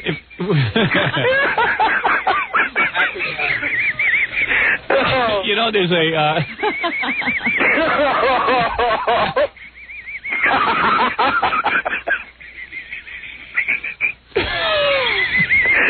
Oh my God! Quit it. Listen to me, Roger. What? You know, if your brother doesn't win, I'm going to have to speak to Arlen Specter's sister. You understand that? Listen, if he doesn't win, can I still be on your show every now and then? No, of course not. You crazy? You tell your brother to eliminate the FCC now. Get him off my back. Tell him to cancel all fines against me so I can really operate. Are there really still fines against you? Oh, $2 million. I thought they dropped it. No, it's in limbo, and that's killing me worse. Tell your brother, just get it over with. I'll be there for him. He'll win. I'm telling you, Roger. If you let me do one more funeral with you, then I'll do it. All right, it's a deal. A deal? Yes. Okay, and use Ready to Roll driving service in New York City. All right, now you've really done it. Hey, Howard. Yes. Happy Valentine's Day to you, too. Thank you very much. Hey, can I give you one quick sound bite? Go ahead. I hate everybody that hates white people. There you go. Thank you. And by the way, join us for the San Diego funeral. In 2 weeks, we'll be going out to San Diego to celebrate our #1 status. Are you serious? Well, I'm sure we will. We just started there, but we started there yesterday. But how long should it take? Okay, I'll do that. And let me say good luck to everything. And tell your brother, hey, I'm behind him, but he's got to help out. I'm starting to jump ship. Thanks, Howard. I'll tell him about it. All right. Okay. Thanks, Robin. Bye-bye. Take care, Roger. Y'all have a good day. You too. Bye-bye. That's Roger Clinton. Very close to not being our friend anymore, unless his brother does something quick. Listen, Gravy Train's going to stop. We just can't keep taking these calls. Yeah.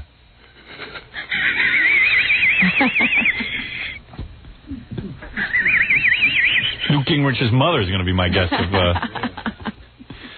Anyway, Robin, what were we talking about before we were interrupted? Well, we had just finished talking about the Academy Award nominations that were just announced. Yeah, I said Tom Gump.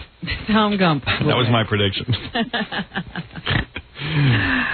Now on to other things. Colin Ferguson. Bob Zemeckis can eat me. Oh, all right, go ahead. What is your problem with Bob Zemeckis? Why do you make these cryptic little comments and you won't tell us what's going on? I have nothing. I have no agenda. I just said it. That's all. See what happens. Go ahead. I don't think I believe you. No, it's absolutely true. Well, let's move on since you're not going to be more effusive. Petty Marshall's a genius. Go ahead.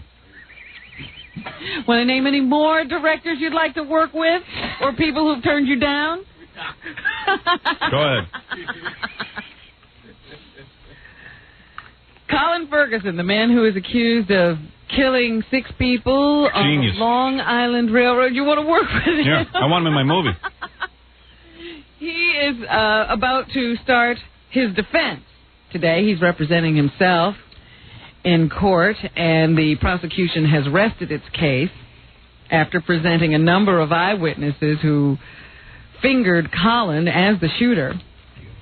Ooh. What? Fingered Colin. Oh, gee. That's sexy. Well, you just calm down. Anyway, he's been identified by a number of people. Was he fingered? I didn't know you could finger a guy. I really didn't know that. Hey, now. Right. Well, anyway, he's been identified by a number of people, and the prosecution has rested his case. Now, Colin will only call, from my understanding, 5 or 6 witnesses, but his star witness is going to be himself. That's going to be great. Is that going to be on TV today? I don't know. He will call himself to the stand, however, but he cannot examine himself. He cannot question himself. So one of his legal advisors... What are you doing over there? I'm having trouble with our cart machines, that's all. I'm trying to get ready for your... One of his legal... I can't work with you. I know. I'm having a very bad time over here, all right? Try and work while I fight the equipment. I'm sitting here watching you jerk things around and kick them. Yeah. Oh, this is going to be much worse in about 5 minutes.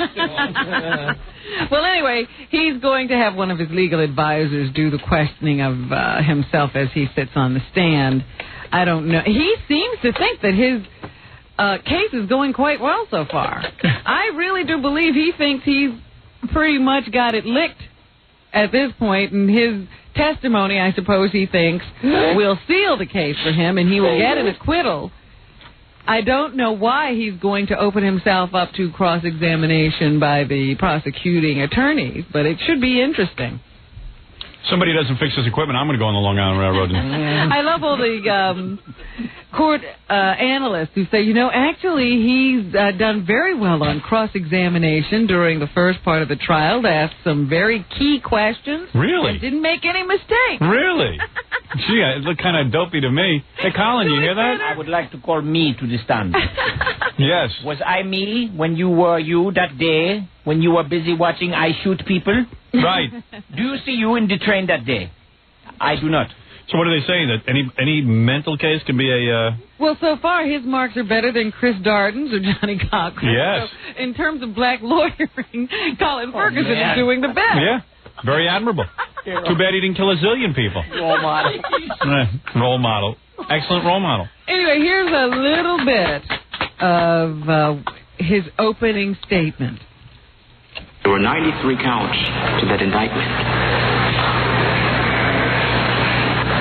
93 counts, only because it matches the year 1993. See, wow. This is a big conspiracy surrounding him. So he had 93 counts against him because it was the year 1993. Wow. And if you look at me, I have more hair than Marsha Clark. You're as stable as Jackie the Joke Man.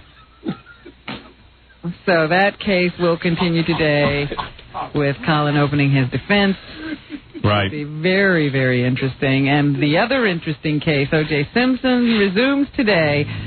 Are they going to be done with that? Yeah. Are they done with that field trip? The field trip is over. Captain Japan, I'm sitting there going, boy, is he short. I go, of course he's dumb. He's a Japanese. What's the matter with you? Captain Japan was out there. They have tall Japanese, too, Oh, right. That's why they stare at me every time I go over to Japan. No, I've met some. Where? Well, when I was working in the hospital, I knew a Japanese Really? doctor who was over 6 feet tall. I look at him. I said, "Who stole his legs?" He's walking around on that OJ compound. It didn't look like a field trip. It looked like a picnic.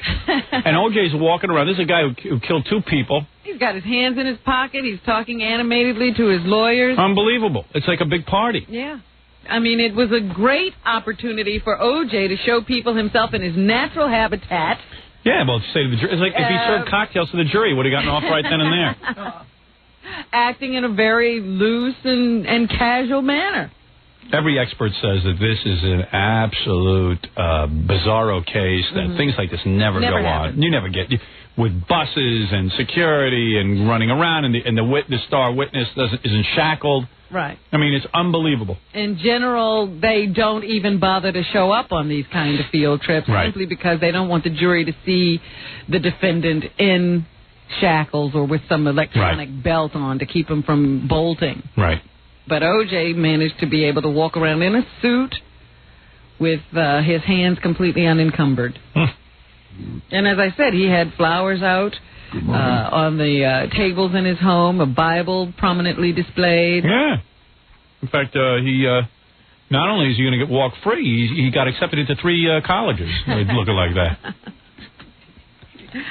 They say that now the defense will really get to work because the police evidence is going to be presented in this portion of the case. Robert Risky, the guy who was the first officer on the scene who had already been on the stand before court was recessed last Thursday, will again take the stand to resume his testimony, and we'll be coming up to the most important witnesses in the case, that coroner who proved to be such a problem in the preliminary hearings because he was shot out of a cannon. Yeah. He's a very uptight guy and doesn't like to be questioned. So he's going to have to testify. They're going to really work on him because he did a lot of things that he either wasn't supposed to do or didn't do things he should have. And they also will try to impeach the testimony of other officers who come to the stand, including Mark Foreman, the man they're accusing of being a racist and of planting evidence against O.J. at his compound. Compound. Why don't I have a compound? You do have a compound. You just don't call it that. No, I'm going to start calling it. It's more like Disgraceland. It looks a mess. Not compound. Did you know that the jury in the O.J. case is taking notes? We know that O.J. is taking notes. Right. Everyone is right. You know what? They ran out of legal pads. They had to chop down more trees. The forests of California are being stripped. Are they taking notes? Yes. Every day when the jurors go into court, they are supplied with steno notebooks. And while Judge Ito hasn't encouraged the jury to take notes, he hasn't forbid it. The only thing that he does is make sure that all the books are collected at the end of each day, because he feels that if they were able to hold on to these notes, it might encourage the jury to discuss the case when they are not in the courtroom, which is verboten. Well, those are actually so people can begin writing their books now. Well, yeah, they're going to get to keep these, I think, after the case is over. I know at one point 2 people in the jury were found to be playing Battleship, the game that passing their notebooks back and forth, waiting to vote innocent. There's 2 black guys. Well, they say all but 1 juror so far has been taking notes. Is that right? Mm-hmm. You know, they always say don't take notes, just pay attention. Well, this time they're being allowed to.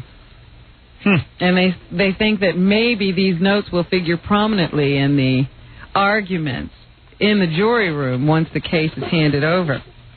You know, never mind. Go ahead. Do you really hate Valentine's Day? Yes. They say it's a woman's holiday. I hate it because it's a sales tool. It's trickery. Yeah. You hate it for that reason, but it's another thing to most other people. Women have expectations on this day that a man is really going to prove his love to them. Not my wife. They're going to be able to display it to the rest of the world. My wife's been through... And men have this great fear that they won't be able to live up to the expectation. They don't know what to do. None of that. My wife knows after 20 years there's no great Valentine's Day in her future. She's given up hope? Yeah. One year, I remember, like, the first... it might have been, like, first Valentine's Day, very romantic and everything. Then by the 10th Valentine's Day, she knows nothing's going to happen. One Valentine's Day, I got carried away. I said, give me a clothespin, I'll give it a try. And then she goes, well, that's not the way you're supposed to say things. And that was the end of it. You're so incredibly romantic. And that was it. That was the last time I tried to be romantic. It went unappreciated. Am I looking at a break here, or am I okay? Oh, I'm cool. Okay, fine. Okay. All right. Well, I just wondered because I just see that women really need to get something on this day, or they feel that, you really let them down. That's very true, Robin. And it will be hard for them to get over it. Don't get over it. Trust me. No, they're going to make your life hell. But if it was up to me, I know what I'd get you. What would you get me? There's a new book out about John Lennon and Yoko Ono. It's a picture book. Yeah, I'd like that. That's romantic. Of John and Yoko together, sort of depicting them as a couple, their married life. Could rip out all the Yokos. No, it's her with John, of course. Right. Otherwise, the book would be destroyed. Yeah. Anything that just says Yoko by itself, no one cares about. So it's all these pictures of John and Yoko together. Called Sometime in New York City. A portrait of the life of John and Yoko. I wonder if John had lived. Do you think he'd be as lame as the rest of the Beatles now? That's hard to say. Yeah. It's hard to believe he would be, but would he be like Ringo, Paul, and George? Sitting around doing nothing? I wonder what a lot of people do. Like, all these, like, you know, as you're talking about these Academy Award nominations, I'm thinking, like, where's this loudmouth, Dustin Hoffman? He knows so much about acting. Richard Gere knows so much. Dalai Lama knows so much about acting. You interview these guys; they're so serious about their acting. You never see Richard Gere nominated for anything. That's true. Yeah, he knows so much. He knows so friggin' much. Dustin has a movie coming out soon. Oh, does he? Yeah. Where is he? He knows so much. Let's see you do something. Well, he did know. He just forgot. He sure did. Where's Meryl Streep? You know, she used to be untouchable. I know where she is. Where? She's going to take over for Charles Grodin on CNBC. We see Haley's Comet more than Meryl Streep. Such a great actress. Knows everything about acting. Everything she knows. There isn't a thing she don't know. Meanwhile, where is she? She can act everybody off the screen. We'll see. You want to act? Act busy. I mean, such a knowledgeable, greatest actress. Who does really know? Do you know? I'll tell you who knows. Jim Carrey knows. Robin Williams knows. Well, they know Tom right Gump now. knows. All these guys know. Well, wait a minute. Robin Williams didn't know in Toys. Well, that he didn't know, but at least he knows. And there was another movie he did. But generally he knows. Did he not know? Generally he knows. Steve Martin knew for a while. He forgot. Steve Martin's pathetic. Chevy Chase knew for 3 seconds. Chevy Chase hardly knew. And he spent the rest of his life going, I knew for 3 seconds what happened. No, but there are guys who know. You ever see these experts? You see them on Entertainment Tonight. They interview Richard Gere. So serious. Can't talk about Cindy Crawford. Well, you know who thinks he knows? Who? Who's always thought he knew is Marlon Brando. There you go. He doesn't know a thing. And it's all smoke and mirrors, the Hollywood game. I'm telling you, my movie comes out, I'll blow away all these guys. I'll be the guy who knows. All of a sudden, I'll be a genius. Oh, they'll put me down and say the movie is not a right movie. It's not politically correct. But it'll know from the box office. People who will be pleased. That's people who know. All these guys who know. I see Richard Gere. Does Arnold Schwarzenegger know? Arnold Schwarzenegger knows. I saw Richard Gere. You see Arnold Schwarzenegger on TV. He goes like this. I don't know. I get a good director, and I hope for the best. That's what he knows. But meanwhile, he really knows. Yeah, but meanwhile, he comes up with a hit. Yeah. Richard Gere, you see him. He's like, he can barely talk, the guy. He's so caught up in the acting. Mm-hmm. Yeah. Well, Well, how's it going with Cindy Crawford? Interview over. I'm interested in talking about my film. This film, I'm with what the hell's her name? Who? Jodie Foster. Jodie Foster? I'm on a wagon, and I have to act like... Oh, that one. Yeah, I'm very much in love with her, and, you hear these guys, and when I do the Stanislavski method, they all know so friggin' much. Meanwhile, you never hear their name at an Academy Award. Well, let's see who knows. Does Tom Cruise know? Tom Cruise knows. Chevy Chase doesn't know. He hypnotized people in 1975 for 2 minutes. It was mass hypnosis. Sylvester Stallone, he doesn't know. Does he know? Yeah, he knows what he's doing. He knows what kind of movies. He didn't know for a while there with that comedy. Well, he got smart. There are guys who know. Eddie Murphy doesn't know anymore. Eddie Murphy is lost. Someone should take him by the hand. And lead him back. He's like a golfer who lines up a putt for 20 minutes and then trips over the ball. That's Eddie Murphy. He's lining up the next film. He's going to be Clark Gable. He's going to be the Black Clark Gable. Go in and do that stupid Gumby as a movie, and then you'll have a hit. Do one of your stupid characters, Stevie Wonder. Who else knows? Wesley Snipes knows? He knows. He knows how to avoid his mother. That's Lawrence Fishburne. Well, same thing.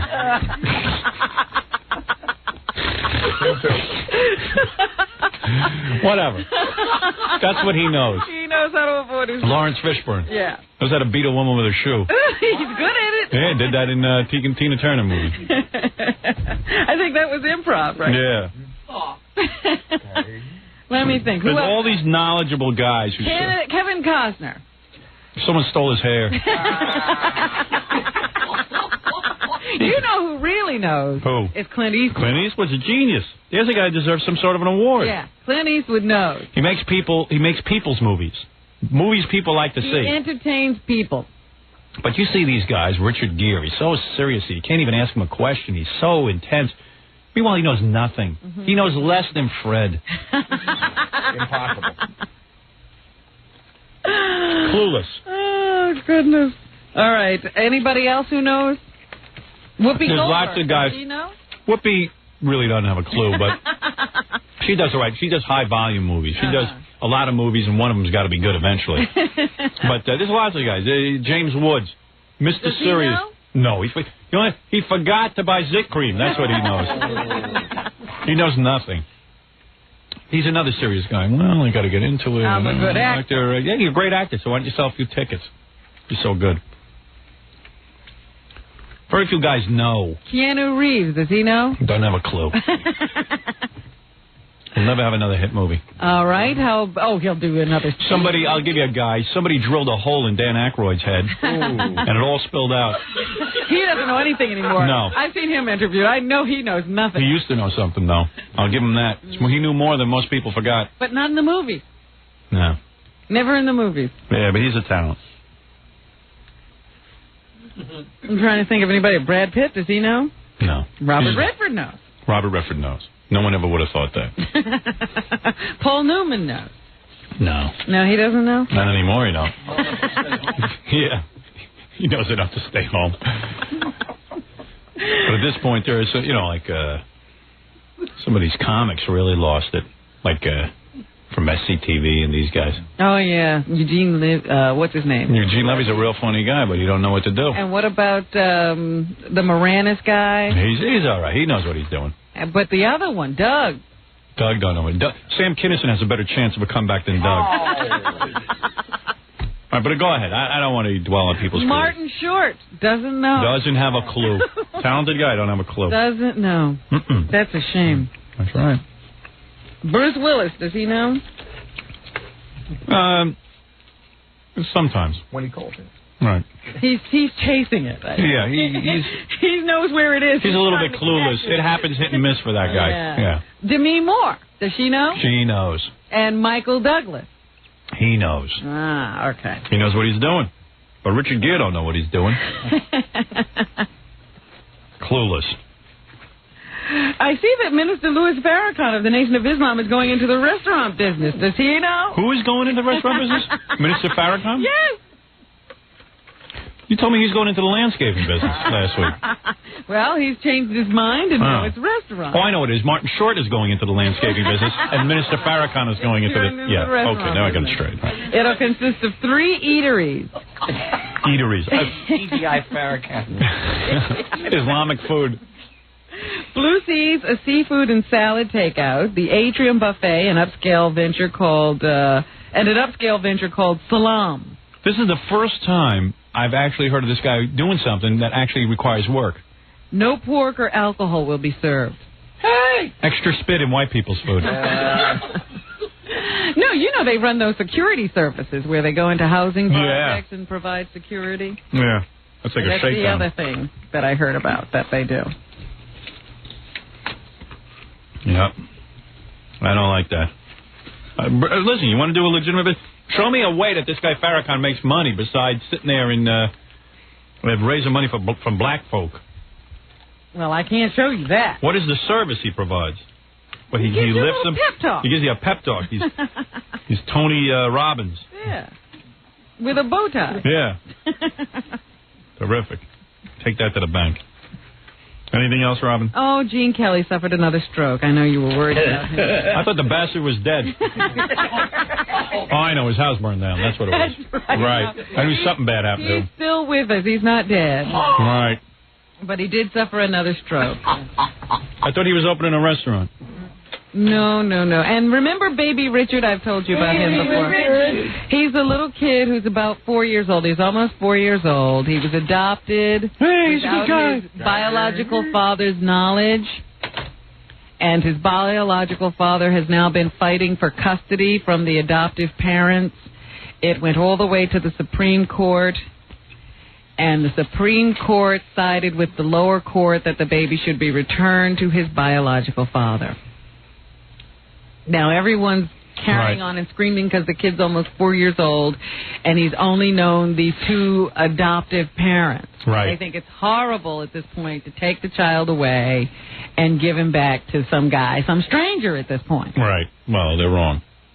I thought you sided with the mother. That was yesterday. What are you doing? Keep changing my mind.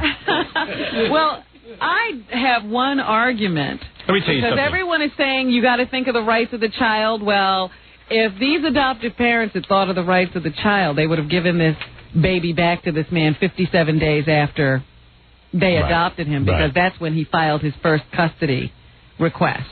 Listen, the whole world, forget it. The whole world needs litigation. They need a Solomon-like figure to settle all the world's problems. This is what it's come down to. What was I watching the other day? They needed a judge for something. Couldn't believe it. Everything is a judge. I can solve any problem. I told you in the first place, no all joking aside, when a woman gives birth, she decides what to do with the baby, not the man. Yes, and that's what you said. So if she wants to put her kid up for adoption... That's it. It's over. He doesn't get a right of first refusal? No. Oh, why not? No. Men are sperm donors. I don't know. The mother. With that. Absolutely. If you're going to give the baby up for adoption, it basically says to me you don't care what happens to the baby. That's right. And if the guy wants it, it is his sperm. Got to have the mother. If you don't have a mother, you might as well be an orphan. Oh, yeah. Men are not good nurturers. They try it for 10 minutes and they give up. Oh, so all of these people running around with mothers are perfectly well adjusted. Didn't say that. But you are an orphan. Are so good at when you lose your mother, you're an orphan. Yeah, right. No, there's no such thing as Kramer versus Kramer. That was a movie. I've yet to meet the man that's a good father. Is that there couldn't be very many good mothers, because I see all you children and how you're trying. Nah, come on. You don't know what you're talking about. You're out of your field on this one. I'm in social work. Right. Go ahead. And they say new studies show that gay parents are just as good at parenting as anybody else. Now, that's a lie. Who believes that? How can that be, Robin? What? Yeah, I know what poll they took. Gallows poll. Studies show that gay men who raise sons are just as likely to have heterosexual sons as straight parents. So there is no truth to this belief that gay men will encourage their sons to be gay. And A.C. Cowlings is holding a press conference tomorrow. Now, hold on. He is expected to announce his 900 number. A.C.? Wow. On which he will discuss his life. You know we're calling it. I hope we go to the press conference. Where is it? In Los Angeles, I would imagine. I'll have somebody there. I'll get some stutterer from California. If he's going to run around giving press conferences, we ought to be there. Yeah. Hoo-ha.